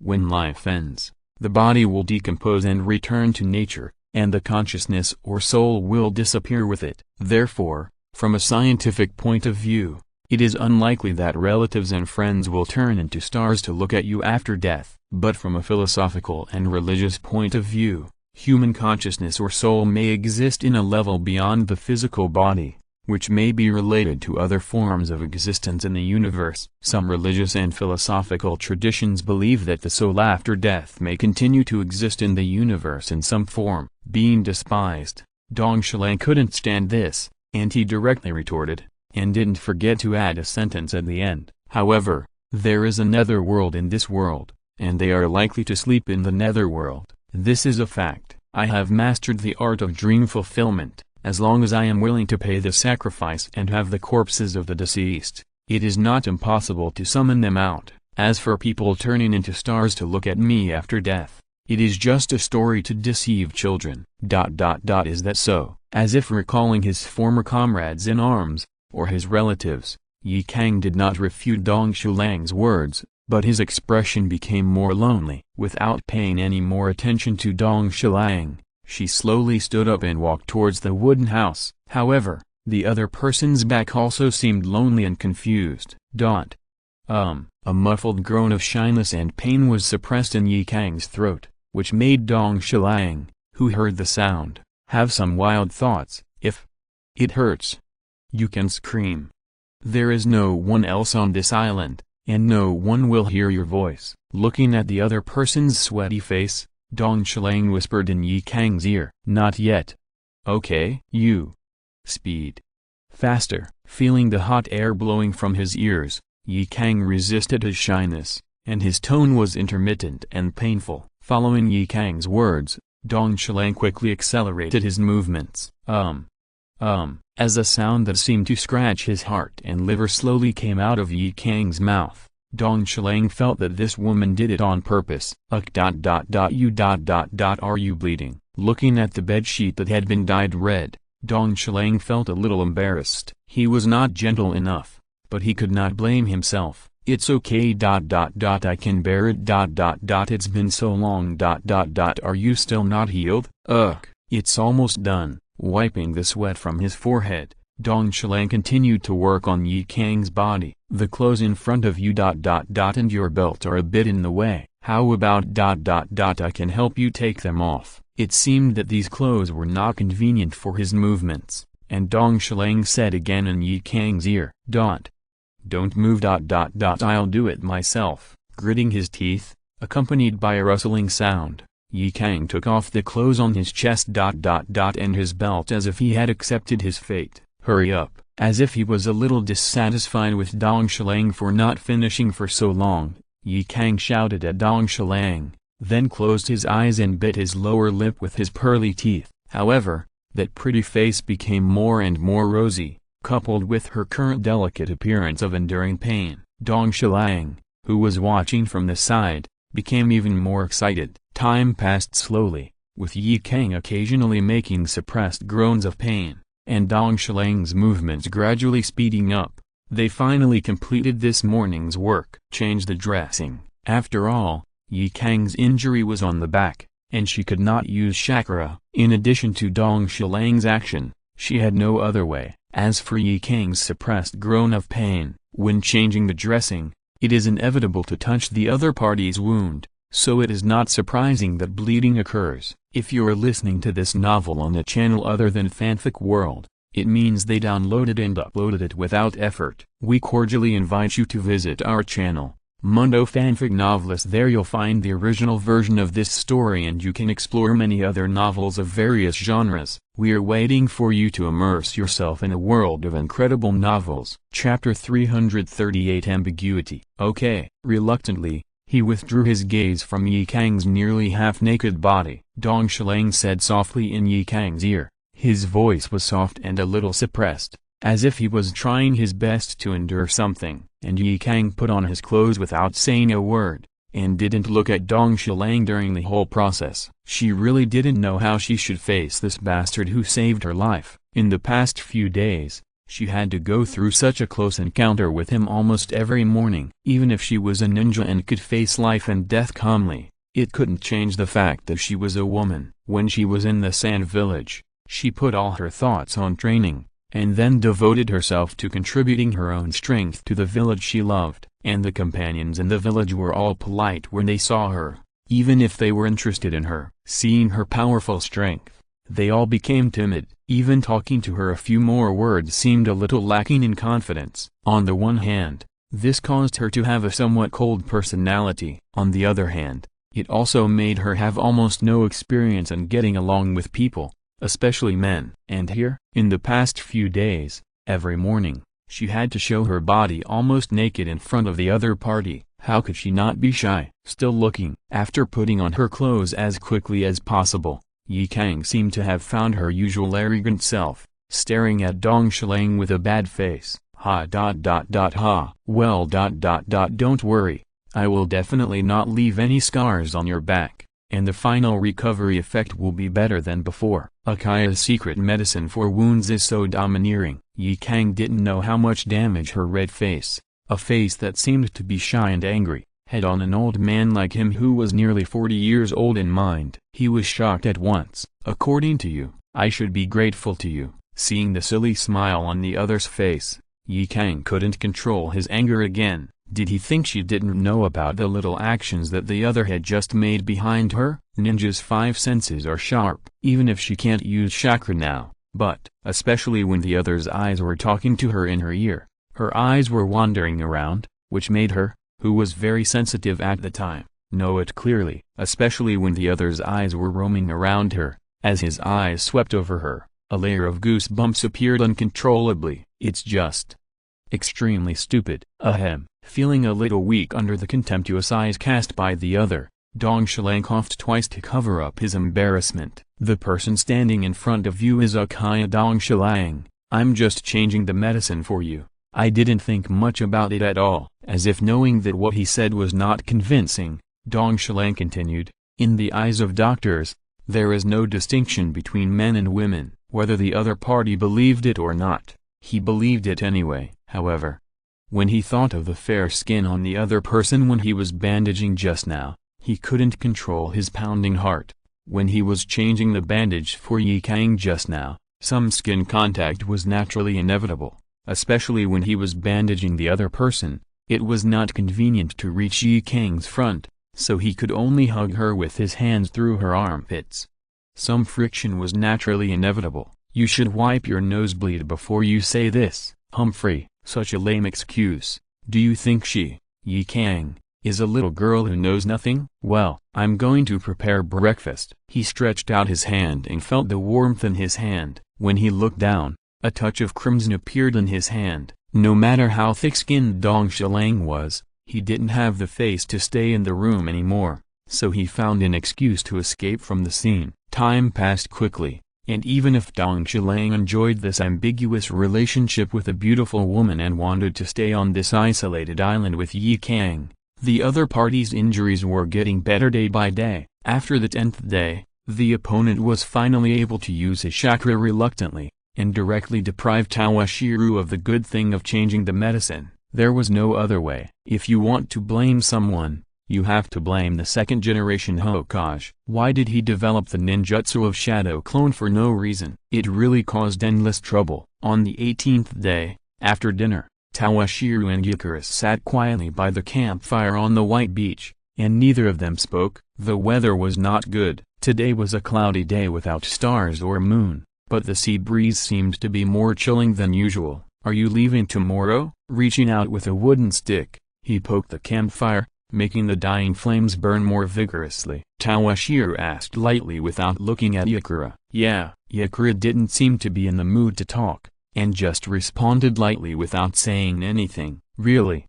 Don't you consider going back to Konoha with me? Looking at Ikura across the campfire through the orange-yellow firelight, Toshiro once again made an invitation. She was really beautiful. Under the blazing bonfire, Yi Kang seemed to be born from the light, especially the orange-red at the end of her hair, which made her look more lively and energetic. Her skin was shining brightly under the orange-yellow firelight, which was a kind of light full of vitality and energy, as if even the heat of the bonfire could be found in it. No, Yi Kang rejected Dong Shilang again. She was proud and would not allow herself to become a vassal of others. She was like a proud flamingo. She stretched out her gorgeous feathers wantonly, shining with a charming luster under the firelight. With a slender neck and graceful posture, every movement revealed an elegant temperament. It was as if she was dancing, and her light steps were intoxicating. After getting this expected answer, Dong Shilang could only remind,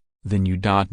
be careful. Dong Shilang knew that although the other party and himself had maintained an ambiguous relationship for some time, Yi Kang was not a little woman. A little woman can't become the scorch-release user that the Miss Ninjas are afraid of. Of course, I finally got my life back. I won't die easily again. When talking about getting my life back, I don't know if it was an illusion, but Toshiro felt that the other person's face seemed to be more colorful against the bonfire. However, looking at the bonfire burning more vigorously under the sea breeze, it all seemed to be Toshiro's illusion. I was going to push it directly, but after seeing the reader's comments asking me to slowly walk through it, I hesitated again. Chapter 339 Harvest. The next day, the sky was still dark. Meixiang left the wooden house alone and walked on the white beach. Looking back at the island behind him, he showed a smile that Dong Shilang had never seen before. It was as if the rising sun could dispel the haze in the sky.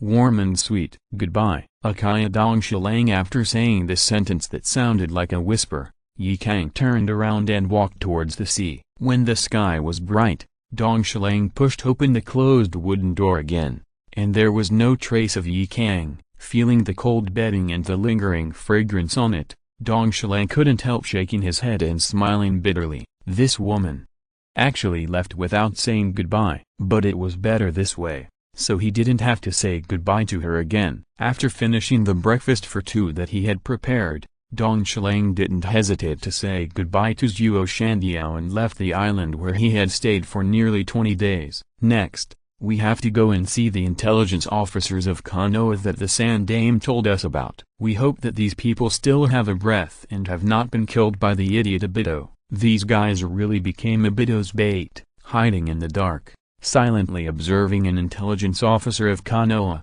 feeling the faint breath of mist ninja around. Toshiro rolled his eyes and began to think about how to deal with these Anbu. Although there are not many Anbu, they are also a trouble. In order to let Toshiro rescue these Anbu intelligence officers, the Sand Dame Hokage gave him a lot of authority to decide how to deal with it according to the situation here. In this case, Toshiro has nothing to hesitate about. In order to avoid any complications in the middle, such as the bloody plot of rescuing companions, Toshiro directly knocked out all these people and then controlled the birds to pack these people away. If nothing unexpected happens, when these people wake up, they should have reached the border of the Land of Fire. If they are ready to come back, Toshiro doesn't care.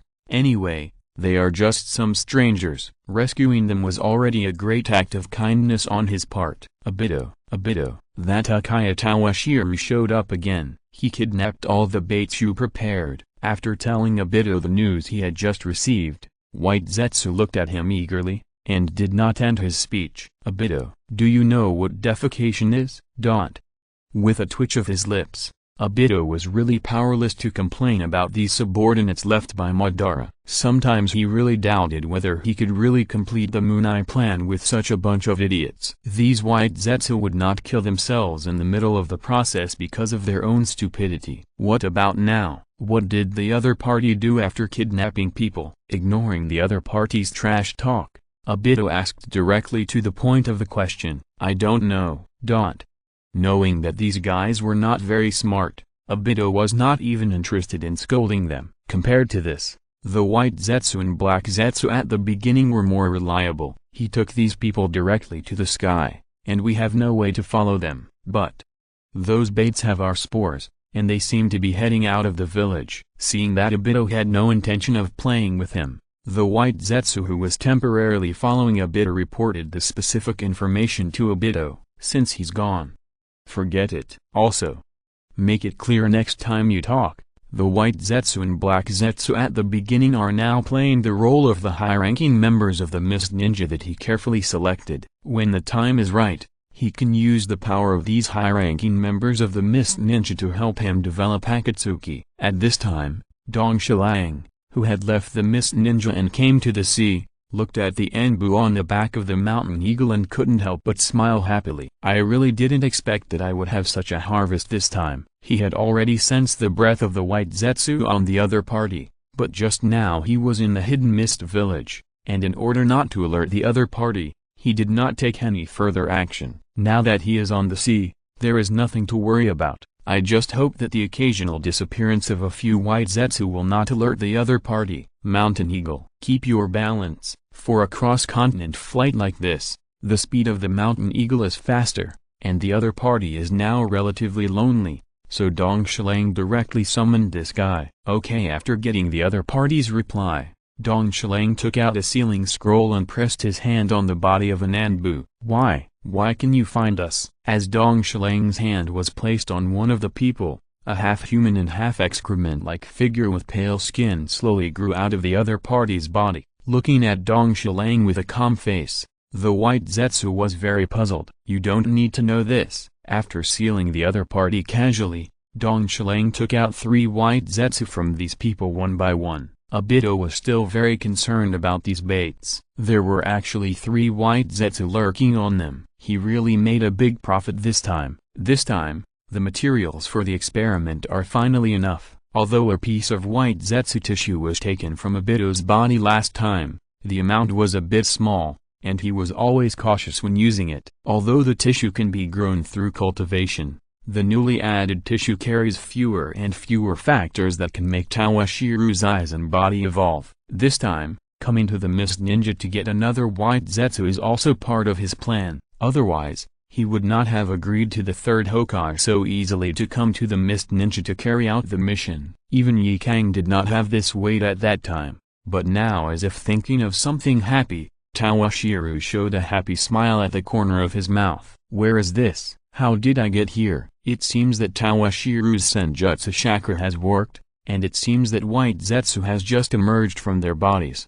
causing one of the Anbu to wake up. Who are you? After just a rough glance at the surrounding environment, the Anbu's face darkened, and he reached out from his waist and took out a short knife, pointing it at Tawashiro, as expected of an elite trained by the Anbu. Your alertness is quite high. Dong Shilang was not surprised by the other party's actions. After taking a look at the Anbu with his Sharingan, Dong Shilang turned his head and said calmly, "Since you are awake, you are responsible for your colleagues. If they fall, I will not be responsible." Chapter 340 After returning to Konoha, Tawashiro handed over these intelligence ninjas from the Anbu to the third Hokage, and he no longer cared about the affairs of the village. Compared with these, studying white Zetsu was more interesting to him. Time flies, and it was the winter of the 51st year of Konoha in a blink of an eye. A Japanese-style building stood quietly on the snowy ground, as if it was the only life in this silent snowy area. Under the eaves, crystal-clear icicles hung like strings of solidified raindrops, reflecting the winter sunset. The bathroom in winter was filled with white mist, like a hazy ink painting. The faucet flowed out warm hot water,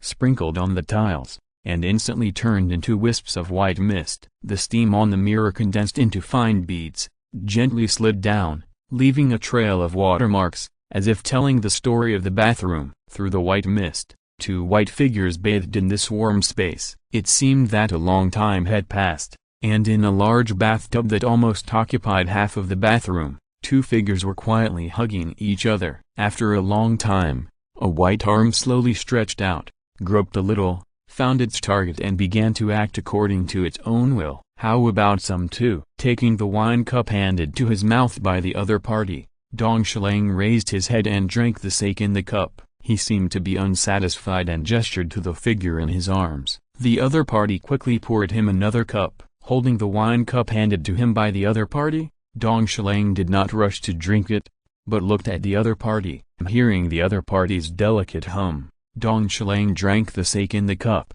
then lowered his head and kissed the other party's soft red lips. After a long period of lingering, Dong Shilang seemed to feel that the temperature in the room was really high, and dispelled the fog that blocked his vision. Looking at Takaichi, who was half immersed in the bath, Dong Shilang had decided this woman and Ye Kang really have their own merits. One is a beautiful girl, gentle and tender. The other is heroic and beautiful. Not long after he returned to Konoha last time, he directly took down Takaichi, and the other party did not resist too much, and behaved unusually submissive. I don't know if it was because of Sister Mika's words, or the elders of the family made some promises to her, or she actually needed a man to rely on. After all, a woman with a young child is not a life that ordinary women can bear. As for the relationship between Dong Shilang and her, it is more like mutual need than love. As the mist dissipated, the other party did not panic, but stood up gracefully, took out a cigarette from a box next to him, lit it and put it to Dong Shilang's lips. Hiss. Slowly exhaled the smoke from his lungs, and hugged Uchiha, who sat next to him again, into his arms. Feeling the plumpness of the other party, Dong Shilang couldn't help but sigh that cigarettes, alcohol, and women are the best neutralizers for men's tense nerves. He could clearly feel that since he opened the Meixiang, his mental energy, which had not been so calm, seemed to have calmed down in the past few days. Of course, if he encountered extreme excitement or sadness, he would still have a big reaction, but in daily life, it would not cause any trouble to him. He didn't know whether it was the power of time, the effect of the white zetsu eye drops, or the effect of the cigarettes and alcohol next to the woman in his arms, or the usual meditation. After Dong Shilang finished smoking a cigarette, he and Uchiha drank the bottle of sake, which was only about half a kati, and they both stood up and began to clean themselves. "Are you going back today?" Looking at Uchiha, who was already dressed neatly, Dong Shilang frowned and asked with some displeasure. "Well, I can't leave my alone at home. She will be scared," as if to express her apology. Uchiha stood on tiptoe and gave Toshiro a wet kiss to comfort her. "I told you that you can move in here. No one in the tribe will gossip about you behind your back. Even if it's I will raise her like my own daughter." Although Uchiha had had sex with him more than a year ago, she has always refused to move in with him. Every time after being intimate with him, she would go back to her home to take care of the child. Toshiro also advised her several times, but it didn't work. No need. Uchiha knew that although she had had sex with Toshiro, the other party did not belong to her. Seeing that the other party insisted, Toshiro had no good way. It's not that Uchiha Toshiro, didn't admit it. But there are some things that you really can't do whatever you want just because you are strong. For example, this matter was rejected by Uchiha. It was not that he had not looked for the elders in the family, hoping to use them as a breakthrough, but the result. These elders fully let him see the stubbornness of the Uchiha family. He tried his best to persuade them, but they said nothing to help. They also said that he was now a leading figure in the Uchiha family and could not marry a married woman, which would humiliate the reputation of the Uchiha family. He was surprised. The family had a far reputation in Konoha. It was good enough that they were not hated by everyone. What was even more excessive was that these people also prepared a large stack of photos, and told him one by one how gentle and considerate these women were, virtuous and so on. They asked him to choose one of them to marry as soon as possible. Toshiro, a shadow-level strong man who dared to face the rampage of the Nine Tails, was not angry at all. In fact, with the arrival of peace, the women of marriageable age in the family got married one by one, and these old people had to introduce those girls who were only 12 or 13 years old to him. Some of them are still 6th graders in the ninja school. Dong Shilang sighed that those little ninjas were so addicted to the love game that they couldn't extricate themselves. There was a reason for that. "Wait a minute, wait in the living room first, I'll be there soon." Seeing the puzzled expression on Chi's face, Dong Shilang further explained, "I have something for you." Since the other party followed him, as a man, he still had to give some explanation. Chapter 341 Experimental Flying Thunder God. Not long after, Dong Shilang came out of his study room holding a delicate sandalwood box. "This thing is not for you, but for Seeing the rejection on the other's face, Dong Shilang interrupted him directly. If he gave the gift directly to Chi, she might not accept it, but if he gave it to she would probably consider it. "Let wear this thing for a long time. It will be very good for her body." Dong Shilang took out a pendant from the palm-sized box in his hand. The rope is just a relatively strong red cotton rope, which is used when making ninja inner armor. In addition to being strong, it has no other advantages. The key is the pendant. It is a green gem the size of a pea, which looks very precious. Just lying quietly in Dong Shilang's hand, the warm breath it exudes cannot be ignored. This pendant is the product of a large amount of yang escape chakra crystallized by my secret method. Ordinary people, especially children, can wear it to nourish their bodies. It can improve their adaptation to chakra and physical activation to a certain extent. He spent a lot of time refining yang-attributed fairy chakra based on the necklace left by the first generation of Hokage. He made it with the help of sealing techniques, However, his sealing techniques are still far behind those of the first generation. He can only seal those chakra crystals in the most stable circle. He can't keep the other party in the same state for a long time. At most, the chakra in this pendant will be consumed in 5 or 6 years. It can be regarded as a copycat version. Isn't this too expensive? Kaiichi is also a ninja. As soon as she saw this pendant full of yang escape aura, she knew that the difficulty and threshold of making this thing are very high, and it is not something that ordinary people can make. Since you followed me and refused to move in, I should do this. After giving the pendant to Chi, Dong Shilang continued, I will make several more of these pendants in the future, and I will give you one when the time comes. Since it can be made, he will not just make one, he plans to give one to each of his relatives. Thank you. Kaiichi was really touched. This kind of thing is good for both adults and children. The other party is willing to make this for her, which is really thoughtful. The reason why she followed the other party was that she didn't hate him, but more importantly, it was for her daughter Mai to have a better future in the future. If you want to thank me, just a verbal thank you is not enough. Seeing that the other party did not reject his kindness, Dong Shilang was also very satisfied. Finally, his efforts were not in vain. But, looking at the other party's increasingly beautiful face, Dong Shilang whispered a few words in the other party's ear, and then saw a touch of bright red, along the other party's face, climbed up the neck, and then the ear. The voice was soft, with a hint of shyness, almost inaudible. If it weren't for Dong Shilang's strong strength, he would have thought he was hallucinating. Seeing this, Dong Shilang no longer hesitated and picked up Kaiichi by the waist. Amid the other party's exclamation, he carried her into the bedroom. As for the next step, he just taught Chi how to play a landlord. The next day, after enjoying Kaiichi's tenderness yesterday, Dong Shilang came to Konoha prison in high spirits and began to perform his duties as the warden. Feeling the joyful atmosphere all around, Dong Shilang grabbed a passing clan member and began to ask, "What's going on today? Everyone is so excited." There was no way. Kaiichi was too tired last night. Dong Shilang directly told her not to come to work today, otherwise he would ask her directly about such things. Master Toshiro, don't you know yet? People from the Kumagakure will come today to discuss a peace agreement. The news has already spread this morning. It has come to this time without you noticing? Hearing this news, Toshiro was a little surprised. He didn't expect that it would come to this time. He wondered if the Kumagakure would do what was in the original book this time. Okay, go and get busy. Toshiro dismissed his subordinates casually without thinking much. These things had nothing to do with him. He should let the third Hokage have a headache. What he has to do now is to test the Flying Thunder God technique. It has been nearly 2 years since he got this ninjutsu. He has almost learned some of the theoretical knowledge,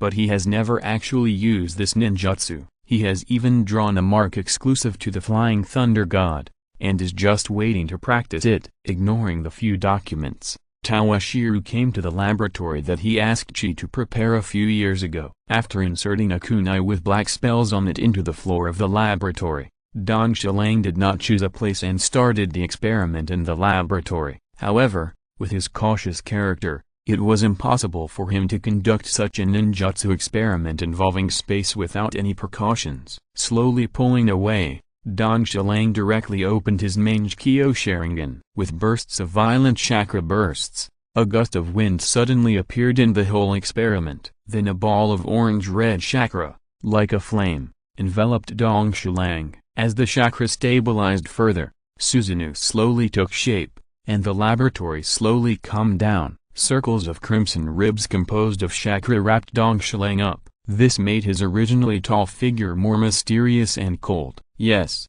after nearly 2 years of brewing, although he had not experienced any decent battles, nor any strong mental stimulation and desire, his pupil technique was naturally awakened. By the way, his Susanoo was also awakened. As for why he had to use Susanoo when experimenting with the Flying Thunder God technique, he was really unsure about the Flying Thunder God technique given to him by the third Hokage. Without the protection of Susanoo, he had no confidence that he could survive this ninjutsu after experimenting with the Flying Thunder God technique. If something unexpected happened during the use of the Flying Thunder God technique, it would really become a joke. The ninjutsu that he had obtained with so much difficulty ended up killing him. Chapter 342 Cloud Ninja. He held his breath and concentrated. He slowly recalled the information of the Flying Thunder God technique, and found no problem. Dong Shilang began to slowly seal the seal version of the Flying Thunder God technique.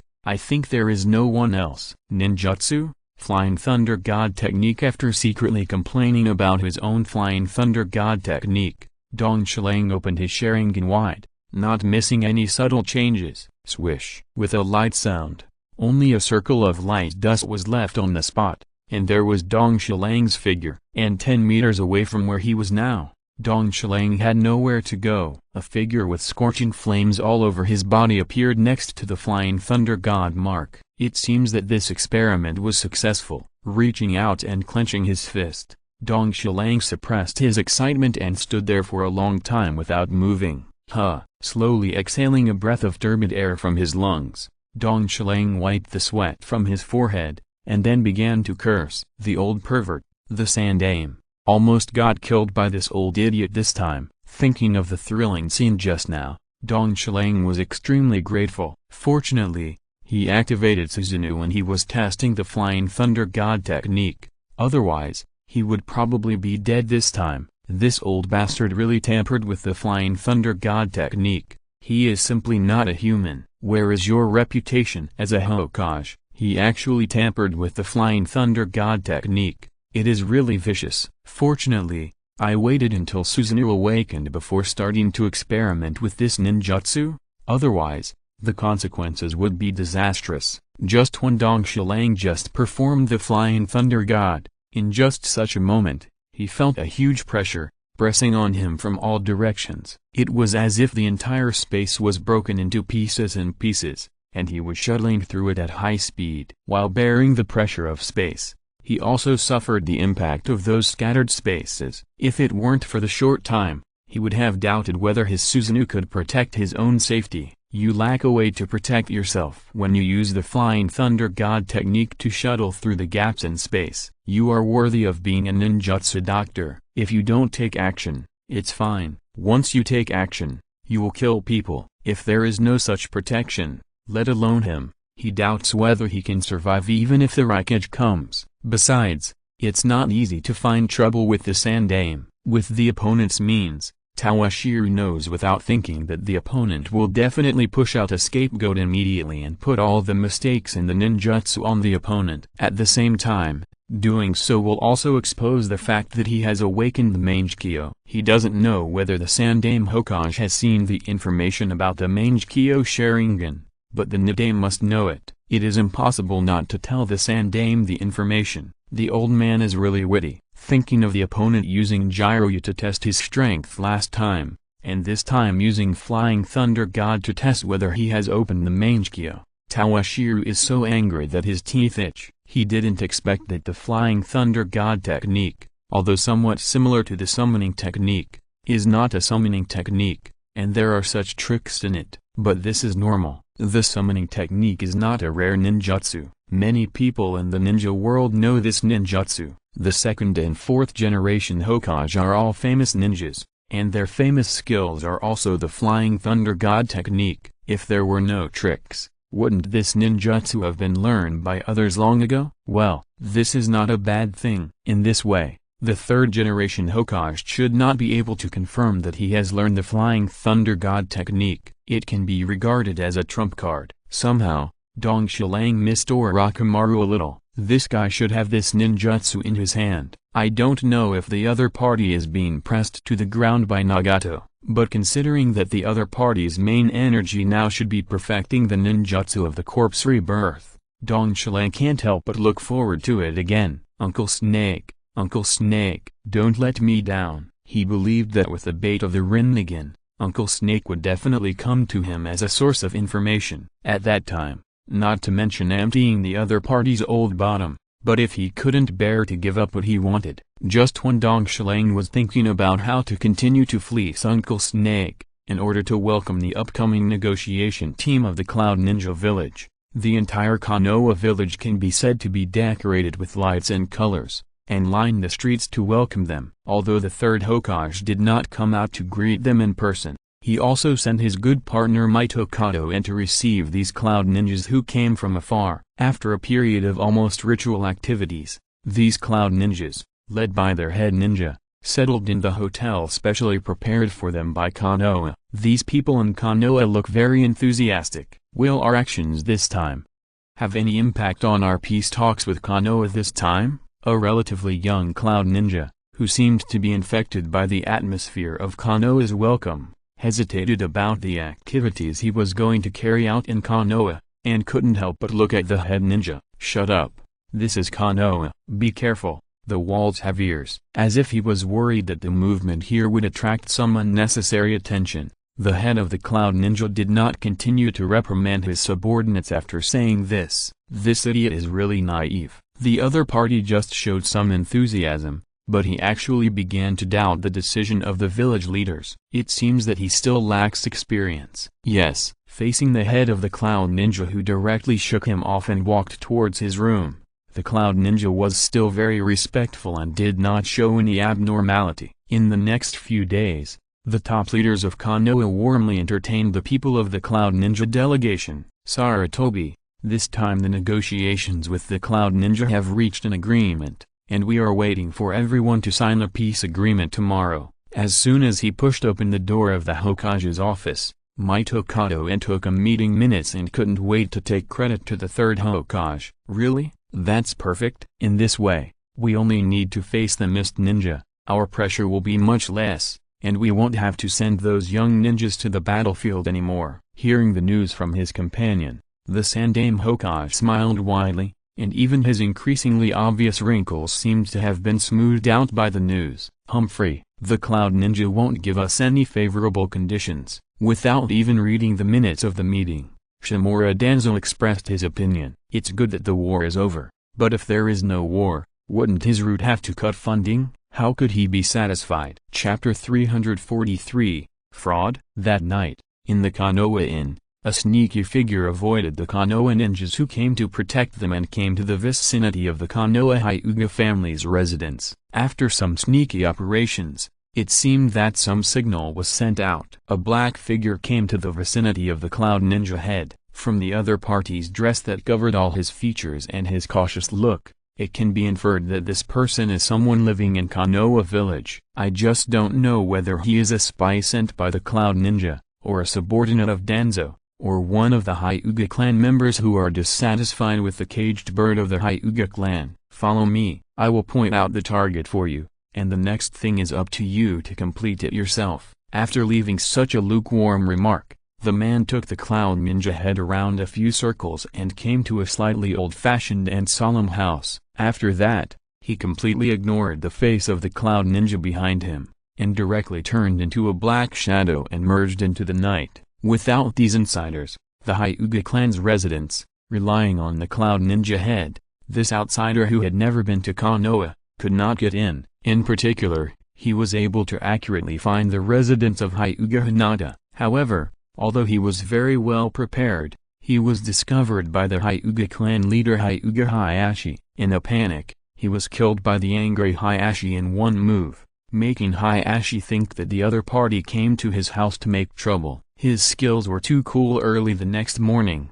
an explosive news spread throughout the streets and alleys of Konoha. The Hyuga clan leader killed the cloud ninja head who came to negotiate a peace agreement, although this was because the other party tried to kidnap the heir of the Hyuga clan. But the cloud ninja head who came to negotiate died, which is an indisputable fact. For a while, the Konoha high level, the big and small families in the village, ordinary people and civilians were all in an uproar. They all turned their eyes to the Hokage building and the mansion of the Hyuga clan to observe the subsequent development of this matter. A large group of people gathered in a comprehensive meeting room in the Hokage building, listening to Shimura Danzo, who was making an impassioned speech at the meeting, describing the cloud ninja as ambitious people, and trying to persuade many Konoha leaders present to support his proposal to go to war with the cloud ninja. Tawashiro laughed in boredom. As the warden of Konoha, He was also fortunate to attend this expanded meeting held by the top leaders. Sitting next to him were the Konoha Interrogation Department and the squad leader of the Sealing Squad. These cloud ninjas are all wolf cubs that can't be fed. If we give in this time,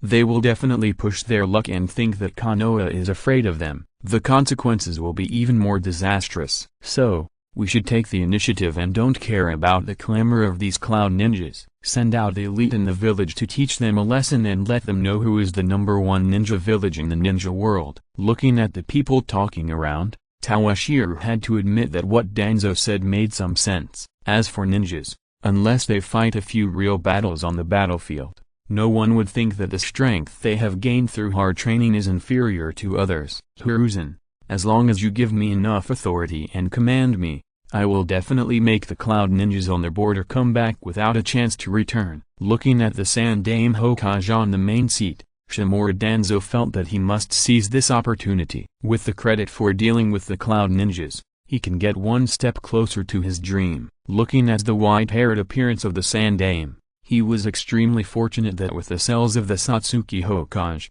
he could still maintain a vigorous life, instead of just aging day by day like Sarutobi. I believe that the Hyuga clan leader will also support my action this time. Seeing that the Sandaime Hokage was unmoved, Danzo glanced at Hyuga Hayashi, who had been gloomy and silent since he came to the meeting room. The other family has a great influence in the village. Unlike the Uchiha family, who are also Ijutsu families, the nature of the Byakugan determines that no matter which team they join, they will be welcomed by their teammates. Unlike the Uchiha, they have always been alone. However, Hyuga Hayashi did not make any response to Danzo's hint. He still sat there without saying a word, but his face became even uglier. This time, the family was really pushed to the forefront. If things go wrong, the responsibility for the outbreak of this war will fall on him. At that time, facing the major families with heavy casualties and those civilian ninjas, it would be troublesome for the Hyuga clan to deal with them. As for Danzo's desire for him to support the other party in launching a war,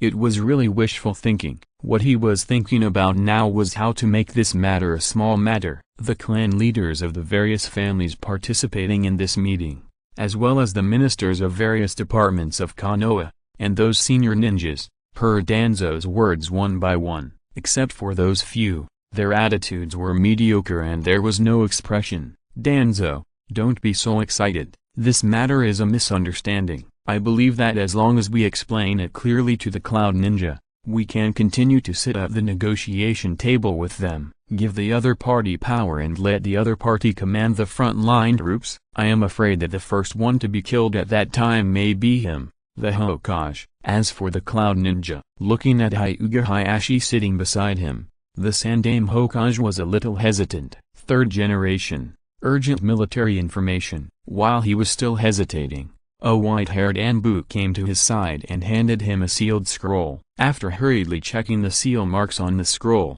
the Sandaime couldn't wait to open the information sent by the Anbu. The leading figures of Konoha in the conference room were all holding their breath and waiting quietly for the next move of the Sandaime. At this time, the military information coming in, needless to say, was from the Cloud Ninja on the border. After learning about the changes in Konoha, they took further action. Let's end this meeting here. If there are any new twists and turns, I will have someone notify you again. After reading the intelligence, the Sandaime Hokage's face became more and more serious. Finally, he hastily ended the meeting and left the venue. But before leaving, he still winked at his partners. As for democratic discussion, he didn't take it to heart at all. This was the main purpose of the meeting, and it was also to observe the attitudes of these Konoha ninjas and understand everyone's thoughts. Chapter 344, Making Requests. Hiruzen, what happened? As soon as she entered the Hokage's office,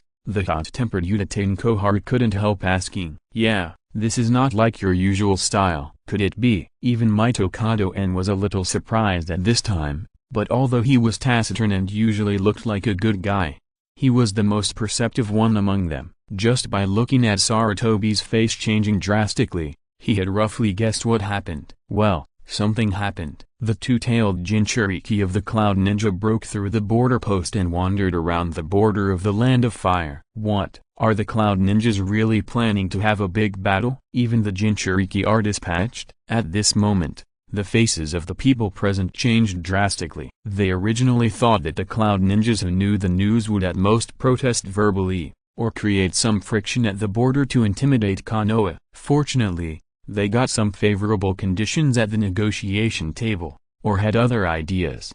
Such as, white ties. I never expected that the other party would actually send out the two-tailed Jinchuriki. Moreover, according to the intelligence, this two-tailed Jinchuriki is very unusual and has mastered the power of the two-tailed. Before Uchiha Koharu and Meixiang could digest the above information, the Sandame told them another bad news. Are you serious? This time, even Shimura Danzo, who was secretly surprised and cooperating with the Cloud Ninja, couldn't sit still. A Jinchuriki who can use the power of the tailed beast is not so easy to deal with. According to the intelligence, the new two-tailed Jinchuriki should still be a 16-year-old girl. How could she master the power of the tailed beast so quickly? The Jinchuriki of the Cloud Ninja in recent years are really better than each other. Such a young person actually mastered the power of the tailed beast. It is really not to be underestimated. The information was sent back by Shinosuke. The Sandame just explained the source of the information and closed his eyes with a painful face. Looking at the expression of the Sandame Hokage,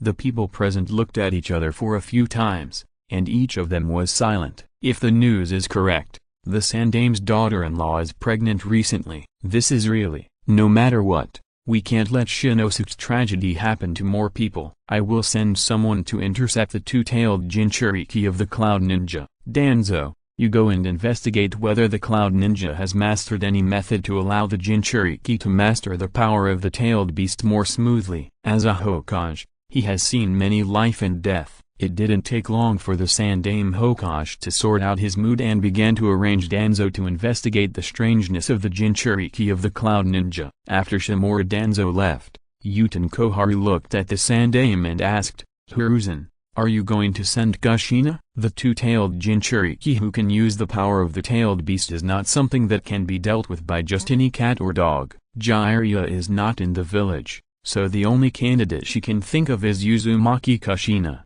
But in this way, this is a confrontation between the Jinchuriki of the two villages. Once the situation escalates out of control, it will not end well. No, Kushina's identity is too sensitive. I don't intend to let her go to the battlefield unless it is absolutely necessary. Then Uchiha Toshiro, seeing that the other party was confused, the third Hokage directly reported Toshiro's name. No, the other party has already made a name for himself in the Nine Tails incident. If he performs well again this time, the village will no longer be able to suppress him. Hearing the words of the third Hokage, Uchiha Koharu directly refused. Koharu, I have studied it. Uchiha Toshiro is not an ambitious person. Moreover, the two-tails Jinchuriki is also a good touchstone. We must always have a clear understanding of Uchiha Toshiro's strength. Otherwise, although the other party showed some strength on the night of the Nine Tails, it was more of the credit of the other party's giant summoning beast to fight against the Nine Tails. He always had a feeling of seeing flowers in the fog about the other party's true strength. If he didn't find out the details of the other party, he would always be a little worried. Third Hokage, what do you want to talk to me about? Toshiro had no good face for this bad old man. He had just been tricked by him. If he hadn't been cautious, he would have thought of killing him. Toshiro, this time I asked you to come here mainly because there is a mission. You are the only one in Konoha. The third Hokage forced a smile and said to Toshiro, holding back the pain of losing his son. The two-tailed Jinchuriki of the Cloud Ninja broke through the border defense line and entered the border of the Land of Fire. I hope you can go and intercept them. Don't worry, I won't let you fight alone. In order to cooperate with your actions, we will also send a large number of Anbu to cooperate with you. Sure enough, it's not a good thing. Seeing the expression of the third Hokage, Toshiro instinctively felt that he was in trouble again. You can go, but I want Konoha's information on sealing techniques, especially the secret techniques of the Uzumaki clan. I want them all. Since the other party wanted to do it himself, he would not do it unless he showed him something that interested him. As for the frozen expression on the face of the Sandaime Hokage, he didn't care at all. Bang! There was a sound of a palm colliding violently with a wooden table, and the hot-tempered Uchiha Koharu stood up and pointed at Tawashiro and scolded him harshly. Uchiha Tawashiro ... You still put forward conditions for the mission in the village. Are you still a Konoha ninja? Because he was too emotional, he stood up directly from his chair and pointed at Tawashiro with a sullen face. Konoha ninja? Tawashiro tilted his head and looked at Uchiha Koharu, who was speaking harshly. His expression was calm without any fluctuation. It was as if what he had just asked the Sandaime Hokage for was not the secret technique of the Uzumaki clan, but a simple sea-level ninjutsu. Since Elder Uchiha said so. Here, I give it back to you. Tawashiro gently untied the Konoha forehead protector tied to his arm and threw it into Uchiha Koharu's hand.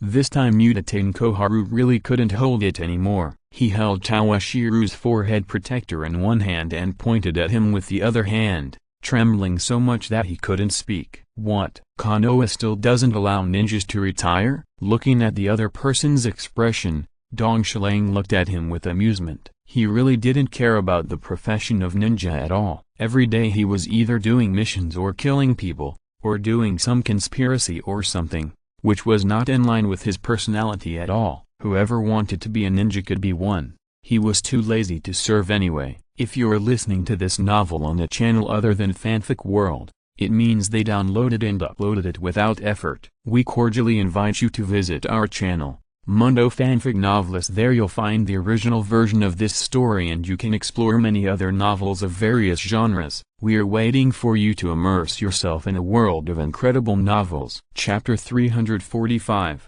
The Wooden Man. Ahem. Tawashiro, don't be so impulsive. Ninja is proof that you protect the village and everyone. How can you just say you don't want to be one? And the forehead protector is also a sign that your companions in the village trust you. You should cherish it. Seeing that Uchiha Koharu was embarrassed by Tawashiro, the Sandaime Hokage coughed to smooth things over. He didn't expect that the other party would be so dismissive of the profession of ninja, and even the forehead protector representing Konoha ninja was thrown away so easily. Protect everyone? Will the Sandaime Hokage protect those who usually avoid him like snakes and scorpions? Also, will the Sandaime Hokage trust me and Uchiha? I'm really surprised. Looking at the Sandaime Hokage who took his forehead protector, Tawashiro's face was full of teasing. Although this old man spoke beautifully, he kept making small movements. Trust? This kind of nonsense can only deceive simple-minded kids like Shizui and Ichi. Tawashiro,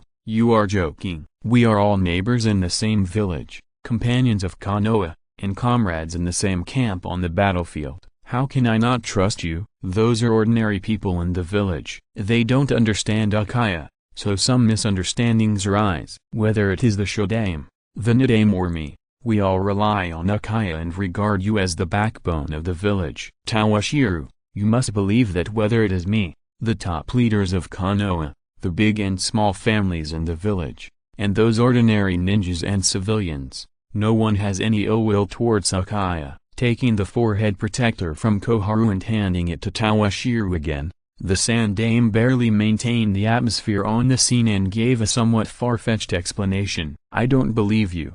Although he knew in his heart that these were just the other party's words to appease him, the old man had brought up the Shodaime, the Nidaime, the Konoha family, and the ordinary ninja civilians, so he couldn't say anything else. Otherwise, he had no choice but to kill the Sandaime Hokage on the spot. Anyway, without the Uzumaki secret technique, I won't go to intercept the Two-Tails Jinchuriki. The Sandaime was talking big, but he wouldn't do anything that didn't benefit him. As for whether it would lead to the death of Hyuga Hisashi in the end, he had no relationship with the Hyuga family, so he didn't care about them. After a long time, Tawashiro, who finally got what he wanted, left the office of the Sandaime Hokage. Sarutobi, are you really going to let the other party get in touch with the Uzumaki clan's sealing secret technique? This is one of the few trump cards we have against the Uchiha. After hearing the Sandaime Hokage promise the Uzumaki secret scroll with her own ears, Uchiha Koharu was still a little indignant. Since the death of her teacher, the second Hokage, She became the assistant of the village Hokage, and when had she ever been treated like this? Which Konoha ninja was not respectful to her, but they, the Uchiha, all looked down on her. Koharu, are you still bothered by the mirror? Looking at Koharu Uten, who was still a little bit unwilling to give in, the Sandaime only mentioned the name, and the other party was completely quiet. Mito Kato-en beside him also looked at Koharu Uten beside him, pushed his eyes, and a glimmer of memories appeared in his eyes. Think about it, they also staged a love-hate relationship with Konoha, however, Koharu still can't let it go. On the other side, although Dong Shileng got the promise of the Sandaime, he didn't take it too seriously. He had to be careful to deal with every secret technique he got from this old man, and he would only use it as a reference for himself. Otherwise, he would not fall in the same place twice. After explaining to Akaichi and Mika, and then saying hello to the clan leader's house, Dong Shileng didn't hesitate too much and went to the northern border of Konoha. Yukito, don't go any deeper. This is the border of the Land of Fire. If we are surrounded by most of the ninjas of Konoha, we will be in trouble. A young man with short silver-white hair, dark skin, and wearing a Cloud Ninja combat uniform, looked at his excited companions in front of him and had a headache. I don't know if it was because she was too depressed in the village. When Yukito, who had just returned from training on Kame Island, heard that her village in Konoha had a conflict, she asked the 4th generation Raikage to fight, and the Raikage seemed to want to see the results of the other party's training and put more pressure on Konoha, so he sent Yukito to the border. And I was unlucky to become the other party's partner, responsible for watching him. However, the other party was too excited. Once on the battlefield, he didn't listen to the advice of himself and others at all. He directly broke through the border and entered the Land of Fire. And seeing the other party's high spirits, it seems that he doesn't intend to retreat easily. When he thought of this, Darui had a headache. Zai, ignore what Darui said, see if there are any Konoha ninjas around here. I still have a lot of moves, I need to find someone to try them out. But Darui's words didn't have any effect at all, and Yukito in front didn't take his words seriously at all. Yukito, who had reached a preliminary reconciliation with the trip and could call on the other party's power, turned his head and set his sights on another companion at the end of the team, a perception ninja with yellow hair, fair skin, and a medium build who was also a medical and illusion ninja. Seeing that Yukito was going to the front line, the 4th generation Raikage deliberately sent Darui and Zai, who were of similar age, to his side, on the one hand to keep an eye on him, and on the other hand to train his men. There are 3 chakra reactions 1 kilometer ahead. They should be Konoha's search personnel. The chakra strength. They should be Konoha's elite. Hearing Yukito's question, the future Raikage guard didn't think much, and directly turned on his perception and began to search for Konoha ninjas who might be around him. Okay, these prey are mine. Hearing this, Yukito was very excited and took the lead to rush in the direction pointed by Zai. Hey, you two, don't act on your own. I am the captain of this team, okay? If you act like this, you might disrupt the boss's plan, okay? Darui, who was a bit talkative and liked to complain, saw that his 2 companions completely ignored his opinions and happily decided to attack another Konoha team, so he couldn't help but start complaining. Chapter 346 Darui, you rats from the Anbu, don't even think about escaping from my claws in a lush primeval forest. A figure with red chakra ripples on his body was waving the sword claws in his hands, following behind 2 Konoha Anbu. His attitude was quite leisurely, like a cat teasing its prey. Yukito, don't waste any more time. These people just sent a distress signal. What if the other party has trap? It's better to fight quickly. Seeing that his companions were still in such a leisurely attitude, Darui frowned. He knew that this was because Yukito hadn't had enough fun, and seemed to be waiting for the other party to have a large force to come and encircle the 3 of them, so he kept delaying time. There are still some powerful people in Konoha, just like the man we met yesterday. Kill these Anbu, and then we will retreat back to the front camp. Seeing that the other party was still reluctant, Darui had to put on a stern face and began to scold. Yukito, I know you are powerful, but the Raikage should have told you before you came. and all actions must be under my command. You should know that if you disobey orders on the battlefield, your hard-earned free life will disappear when you return. Got it? No matter how dissatisfied Yukito was, she knew that as a Jinchuriki, if she continued to disobey the orders of Captain Darui, she would not be abused after returning to the village, but there might be more followers around her. She would never have the chance to be free like now. As a Jinchuriki, if Darui went to the Raikage and reported her for not obeying the orders of her superiors, her future life would be difficult. Oh, are you going to leave now? I was planning to treat this guest from the Kumo ninja well. Just when Yukito was about to kill the two fleeing Konoha Anbu, a man's voice came over. Who is it? Before Yukito could react, Zai, a perception ninja, suddenly changed his face and looked above his head. Yukito, be careful. The opponent's chakra reaction is very intense. Worried that his companion was not paying attention, he deliberately added a sentence. The reaction of the chakra is not weaker than the Raikage. Not only is it not weaker than the Raikage, he vaguely felt that the opponent's chakra was even stronger than the Raikage. While sweating coldly, he secretly made a gesture to Darui. This idiot. This is trouble. As soon as Darui saw his companion's gesture, his heart skipped a beat. If he had known this would happen, he would never let Yukito do whatever he wanted. But when did Konoha have such a master? Yukito, prepare to retreat. Darui drew out the ninja sword that he had been carrying on his back and called out to Yukito, who was eager to try. On the way, he did not forget to signal his companion. After seeing the other party nod, he turned his head to look at the newcomer. Just in front of the two Konoha Anbu they had just chased, a tall figure stood on a bird with a wingspan of more than 10 meters. He was wearing a green ninja vest, with a forehead protector tied to his right arm. His long hair that was longer than his shoulders was neatly combed behind his head and tied into a simple ponytail. The tough facial lines looked like they were chopped by a knife or an axe, and coupled with the pair of straight sword eyebrows, a sense of sharpness came naturally, especially the other party's eyes. Just a glance would make people have to look away and dare not look at each other.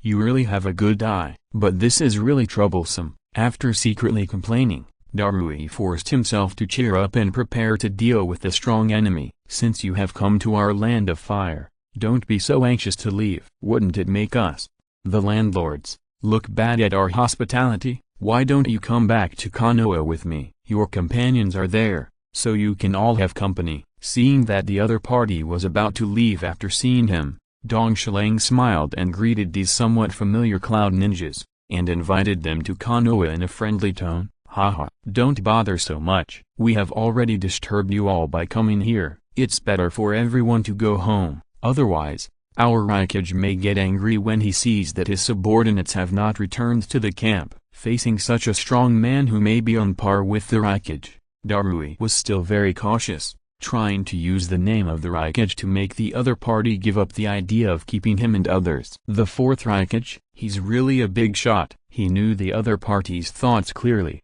but the title of Raikage alone couldn't scare him. The Raikage seems to be the fastest ninja in the ninja world now. I also want to see if it's an exaggeration. He still attaches great importance to his own speed. Not to mention the Flying Thunder God technique. He is proficient in all kinds of instant body techniques. If there is a chance to see the Raikage's lightning instant body and lightning armor, it seems not bad. Are you really going to do this? The two of us are not worth mentioning, but I'm sure you know Yukito's identity. If she has any problems, our Cloud Village and the fourth Raikage will not let it go. At that time, the peace that the two countries have worked hard to maintain will be destroyed, and disputes will inevitably continue. Seeing that the other party did not give up the idea of keeping him and others because of the title of Raikage, Darui changed another way. War? Isn't this what you Kumo ninjas are clamoring for? Don't you think it's too late to talk to me about this now? Also,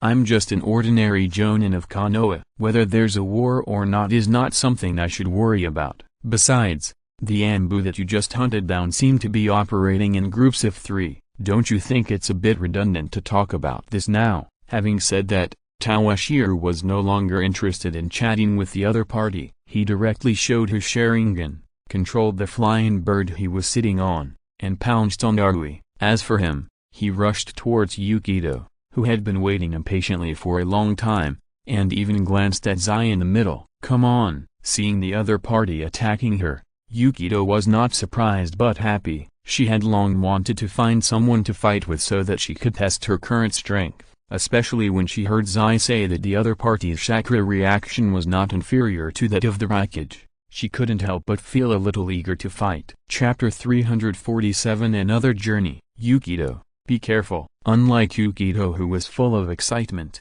Darui raised the danger level of the opponent by 1 level when he saw the red light in the opponent's eyes. The opponent is an Uchiha ninja. Be careful of his illusion. However, his reminder did not have any effect on Yukito's ears. Illusion. With the existence of Yuta, this kind of thing has no effect on her at all. If the opponent casts an illusion, it will be a good surprise for the opponent. What a fast speed! But unfortunately, this Konoha ninja did not cast an illusion on her as she thought, but rushed towards her directly like a cloud ninja. At the same time, he punched her abdomen. Too late. Looking at the fist attacking her abdomen, Yukito originally planned to let the opponent taste the power of her sword claw, but the opponent's speed was too fast, and she had no time to make any extra movements, and the opponent's fist came in front of her. Boom! A dull sound came, startling Darui, who was dealing with the birds in the distance, and turned around to look. He was instantly shocked by what he saw. Yukito was like a rag bag, and was punched dozens of meters away by the opponent. This power is too exaggerated. After complaining again, Darui looked back at his other companion, hoping that he could go over to help Yukito. He twitched his mouth, and seeing Zai's look, he was no longer able to complain. The opponent was now lying on the ground motionless, like a dead person. If it weren't for the slightly rising and falling chest, he would have thought that the opponent was already dead. And Yukito's side was really progressing too fast. At this time, Yukito's appearance had changed drastically. There was no trace of the Cloud Ninja uniform on his body, and his whole body was covered with red and black chakra. He had already used the tailed beast coat. At this moment, Yukito no longer had the eagerness she had at the beginning. If it wasn't for Yutaru's chakra covering her body in time, she might have been killed by the guy on the opposite side with one punch. The opponent's strength was too strong. She only crossed her hands to block it, and it seemed that her bones had been broken. This was the result of Yutaru's chakra. If it weren't for Yutaru's help, she probably wouldn't even be able to continue fighting with the opponent. This is a bit interesting. Looking at Yukito, who had already put on the tailed beast's outer garment, Toshiro clenched his fist. It has been a long time since he last used his full strength. This time, the enemy should not be easily killed by him. He can let go and enjoy the feeling of a fist-to-flesh fight. Since the Third Ninja World War, although his strength has improved by leaps and bounds, he has fewer and fewer opportunities to fight. Even when the Nine Tails went berserk last time, he didn't feel much fun in the battle. That time, it was mainly Chibimaru who was fighting. "I'm going." Grinning at Yukito, Toshiro completely ignored the opponent's caution and rushed towards him. At this time, Yumu-ren was talking to Lu in his body. "Yumu-ren, this enemy is not for you to deal with, let me do it." A hoarse, neutral female voice came from the depths of Yumu-ren's heart to her heart. No, it's too early to let you out now." It was indeed too early. Although she had reached a partial reconciliation with Lu and could mobilize his chakra,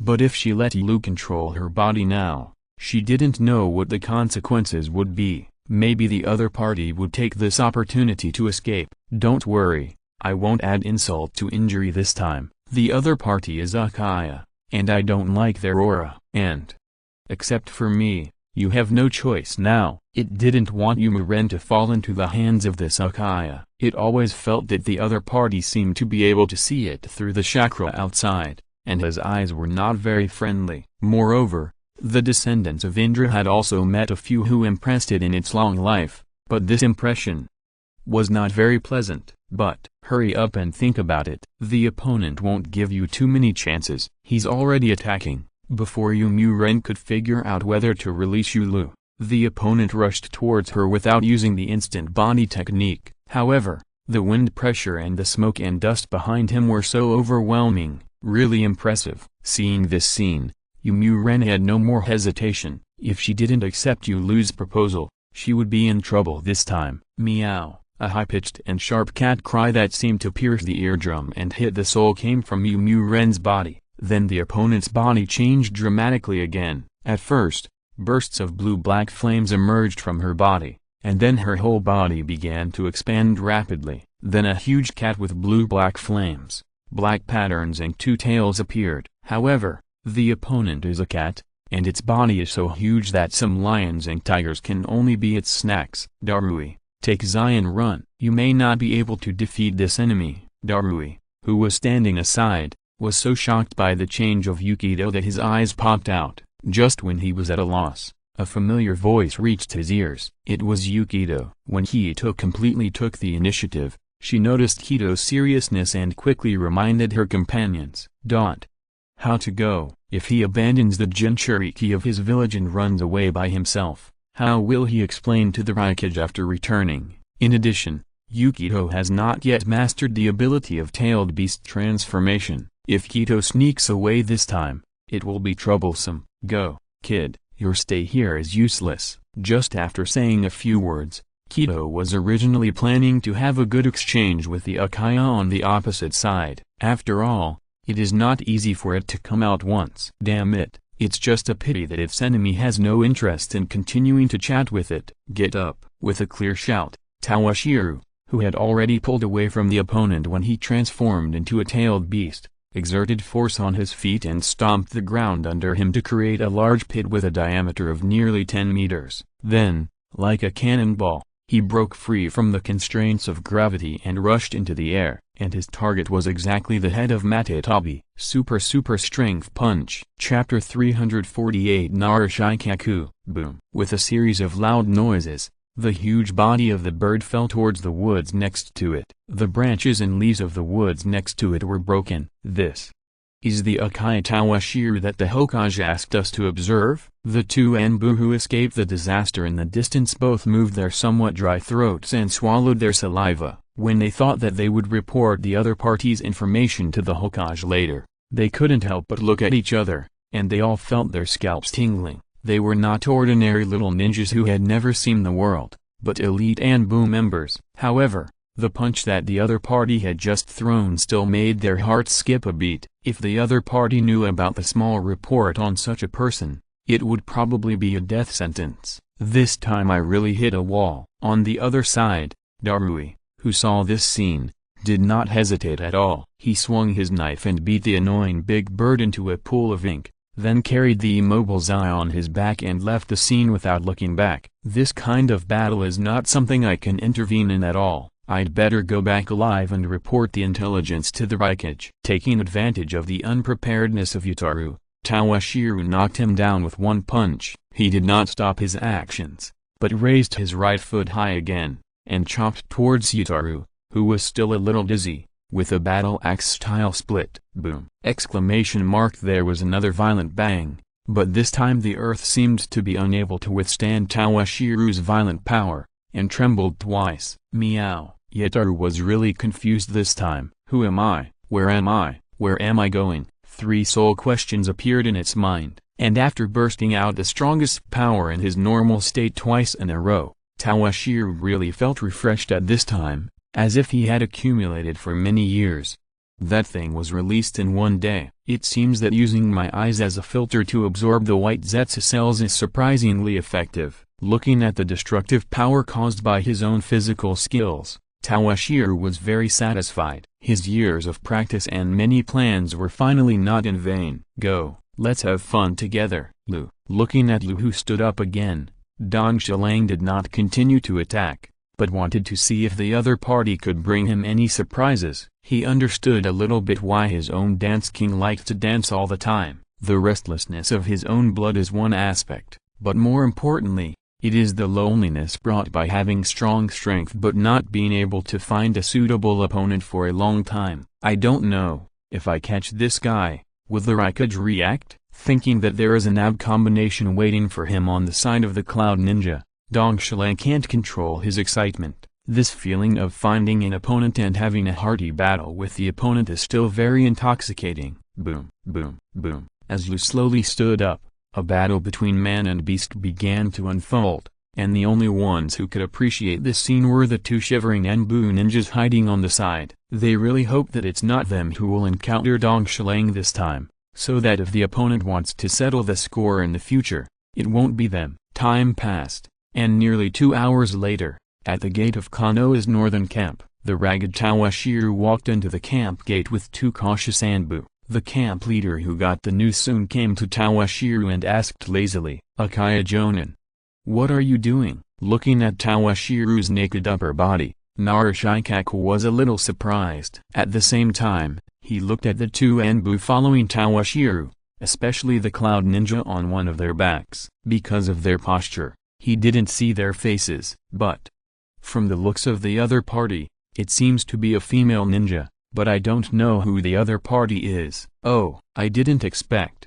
The person in charge here is actually Nara's squad leader. What a surprise. Looking at this pineapple-headed Narashikaku with several scars on his face, Tawashiro greeted him indifferently. The other party is an ally of the Sarutobi clan, and he has no friendship with Uchiha. This ninja. Seeing Tawashiro's attitude, Narashikaku did not say anything, but looked at the female ninja carried on the back of the Anbu and asked Tawashiro, "Nothing, I just met a lost Jinchuriki on the road and brought him back." Tawashiro's tone was calm, as if he was just picking up a stray cat while buying vegetables at the market. What, this is the two-tailed Jinchuriki? This time, Narashikaku could no longer maintain his lazy attitude, and even spoke a little stutteringly. Looking at the two masked Anbu, after getting a positive answer, Shikaku looked at the figure carried by the Anbu and his face changed drastically. It was as if the other party was not carrying the two-tailed Jinchuriki,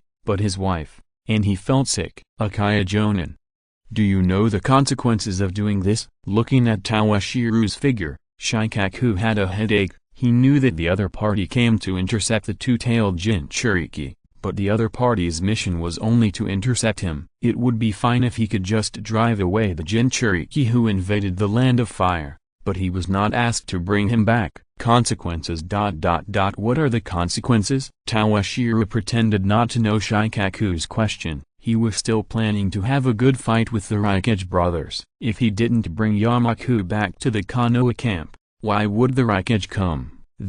Seeing Tawashiro making the fuss, Shikaku supported his forehead, turned around and shouted at the camp, "Communication squad. Contact the Hokage immediately. I have important information to report. Urgent." At this time, he no longer looked lazy at all, and he looked extremely anxious. He knew that the development of the next thing would not be as he had originally expected. Konoha paid a certain price and signed a decent peace agreement with the Kumage Cure. If it was not handled properly, the Ninja World War would happen again. Well, since Captain Nara is here, there shouldn't be any problem. The matter of the two tails has also been taken care of, so it's up to you next. Signaling to the two Anbu following behind him to hand the wooden man over to Shikaku, Tawashiro went on, "Compared to the camp, I still feel more comfortable staying in Konoha." Dusting off his butt, Tawashiro pretended to leave. From the sound of his voice, it seemed that he was planning to hand the wooden man over to himself directly,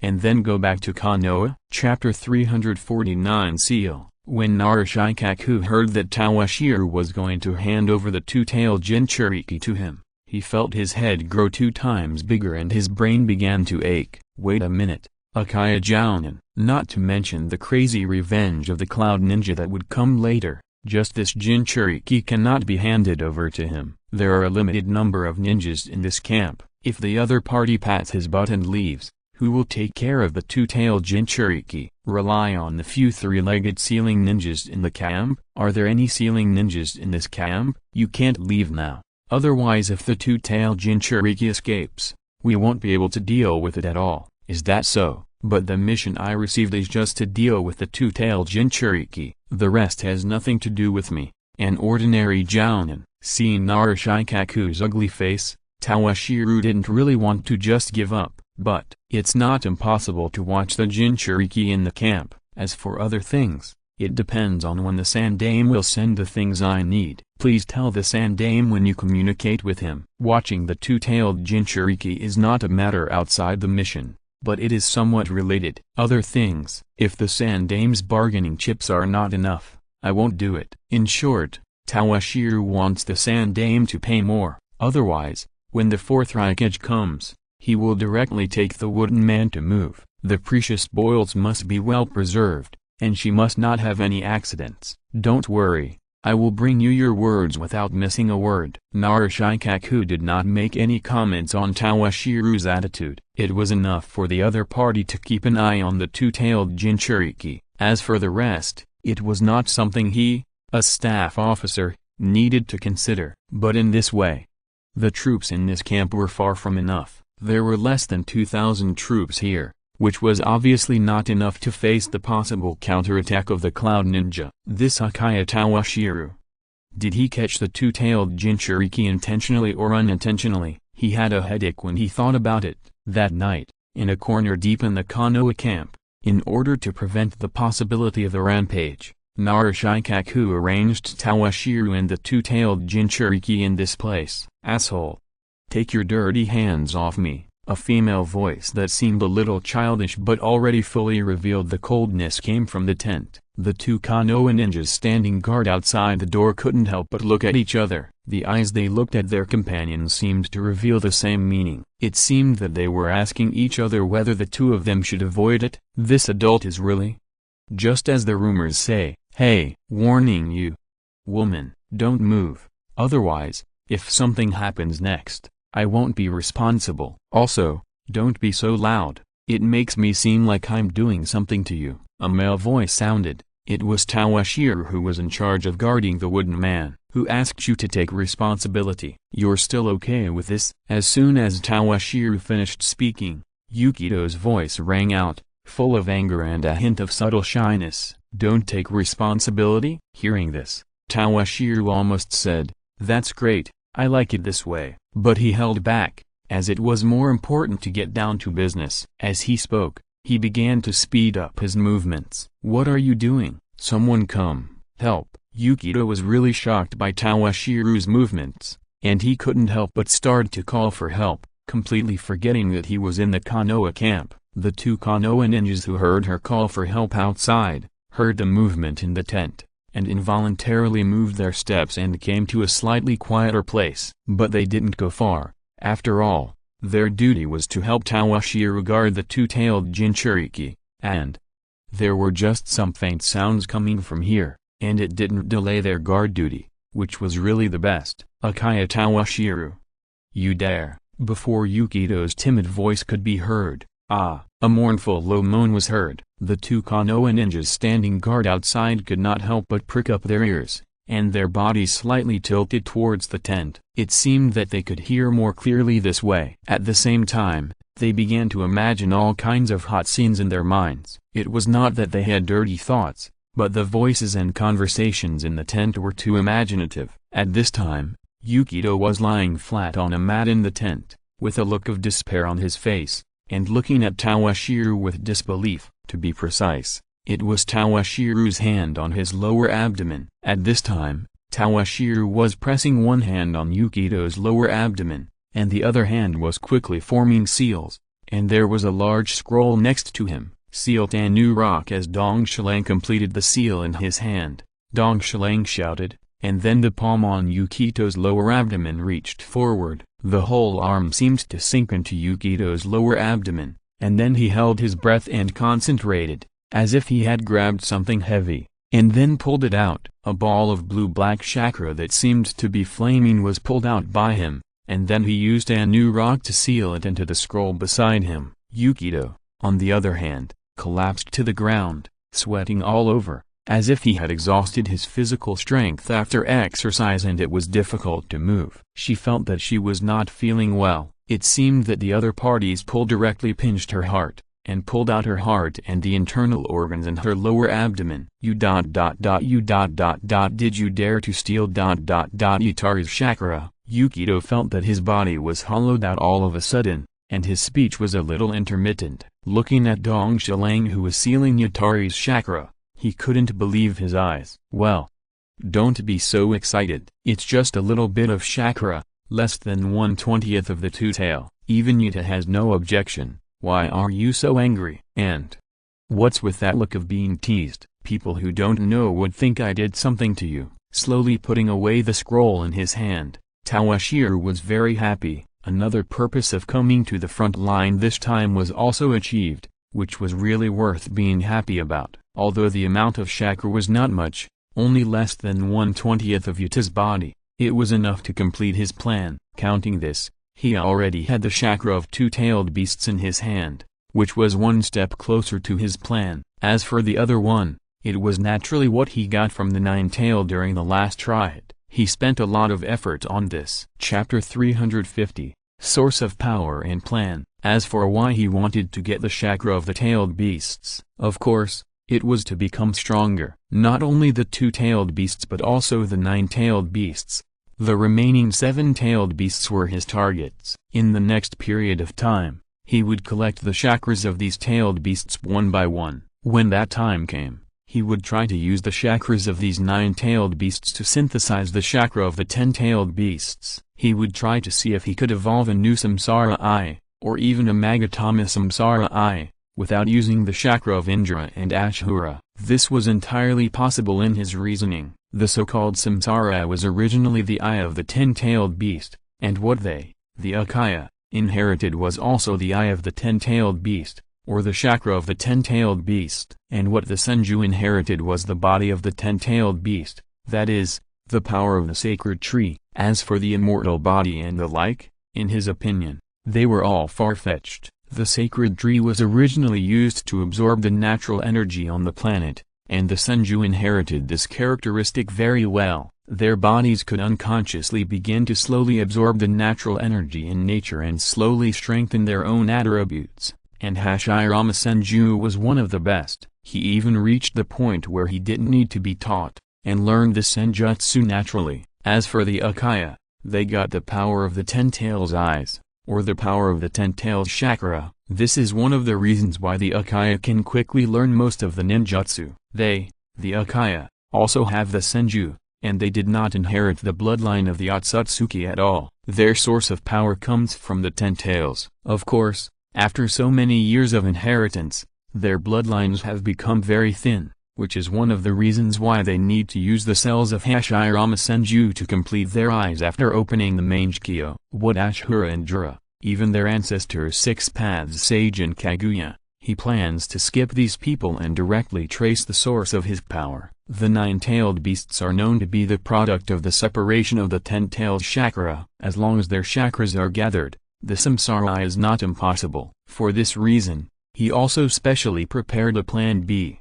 If the chakras of the nine-tailed beasts are not gathered, he will use the impure world reincarnation to summon those deceased Jinchuriki. Although these people died, they still had some chakra of the tailed beasts. If he had to, he would try this. He did not seek Orochimaru to exchange for the impure world reincarnation in order to become a master of dreams. When that time comes, he will gather the chakra of the 10 tails, the cells of the white Zetsu, the Meixiang Sharingan, and the celestial arts. He thinks that he may still be able to awaken the samsara eye. It is not impossible to become a true sage who can enter the sage mode at any time. You will stay here from now on. If you are not honest, I will not be lenient. Feeling the warmth that was still left in his hands and looking at Yukito's still somewhat immature face, Toshiro had to sigh that there were still beauties in the Cloud Ninja. Get lost. Silently combing the hem of her clothes, Yukito said the word get lost with a dark face. She was not in the mood to pay attention to this audacious guy now. You travel again. You traveled again? Yukito was a little collapsed as her call did not receive any response. What did you do to Lu? Also, what's wrong with the iron seal now? She really couldn't believe it. Now Lu didn't respond to her call, and his seal seemed to be broken by this guy. Nothing, just let this big cat sleep for a few days. Otherwise, you don't have time to get angry with me here. In other words, seeing that the other party was young, he took advantage of her. Otherwise he would definitely let this little girl know what a prisoner was. Hearing that Lu was just sleeping, Youmuren really felt relieved this time. If something happened to Lu, she would really be finished. Ignoring Dong Shilang beside her, Youmuren closed her eyes and began to slowly sense the situation in her body. The more she sensed, the darker her face became. This bastard, the seal was like this. If you woke up, wouldn't he be able to easily break free from the iron seal? Looking at you sleeping in her body, Yu Ren once again glared at Dong Shilang fiercely. Everything was done by this bastard. Remember not to try to escape. If you try to escape and Yulu suddenly wakes up, I don't need to tell you what the consequences will be. Dong Shilang had no choice. When fighting Yulu, he was too excited and forgot to do his job. He had to break the seal and get Yulu's chakra. After saying this, Dong Shilang turned around and left the tent without paying attention to Yu Miren's ugly face. He didn't have time to stay with a little girl. He was busy all day, fought a big battle, and then was busy sealing Yulu's chakra. Now he had to eat early and reward his stomach. What are you two looking at? After leaving the tent, Dong Shilang was puzzled to see the strange looks of the two Konoha ninjas sent by Shikaku. Konoha's ninjas. What kind of strange looks are these? And what does this look of regret and hatred mean? Just when Toshiro was looking at these Konoha ninjas and was a little confused, a rapid sound of clattering came from outside the office of the fourth Raikage. Then a beautiful woman with a slim and graceful figure and outstanding intellectual temperament came over, with her silver white hair tied up and a nice side bangs. If Toshiro was here, he would definitely praise her as a great beauty, but it was a pity that her skin color was a little brown. Otherwise, she would be his favorite type. Lord Raikage. Urgent information came from the front line. Something happened to Yukito. When he arrived at the door of the Raikage, he didn't even have time to knock. Mabui pushed open the door of the Raikage's office and said to a muscular man who was shirtless and holding dumbbells to train, "You don't need to look at this person's face. Just from the tattoos on his arms and the highly recognizable big back hair on his head, you can tell that this is the current Raikage of the Hidden Cloud Village." Boom. What did you say? Something happened to you, Mujin? He casually threw the dumbbell in his hand to the ground, creating a big hole and making a loud noise. The fourth Raikage didn't care about these details, but stared at his secretary with a very ugly expression. Yes, this is the information sent back by Darui. As he spoke, Mabui handed the scroll in his hand to the Raikage. As for the fact that the other party was not wearing any clothes, she was able to ignore it directly. End of this chapter. Thank you very much for reaching the end. Don't forget to like. Looking for more exclusive content and immediate access? Subscribe to our Patreon. Remember, every like, subscription, or donation encourages us to continue. Thanks to everyone. See you in the next video.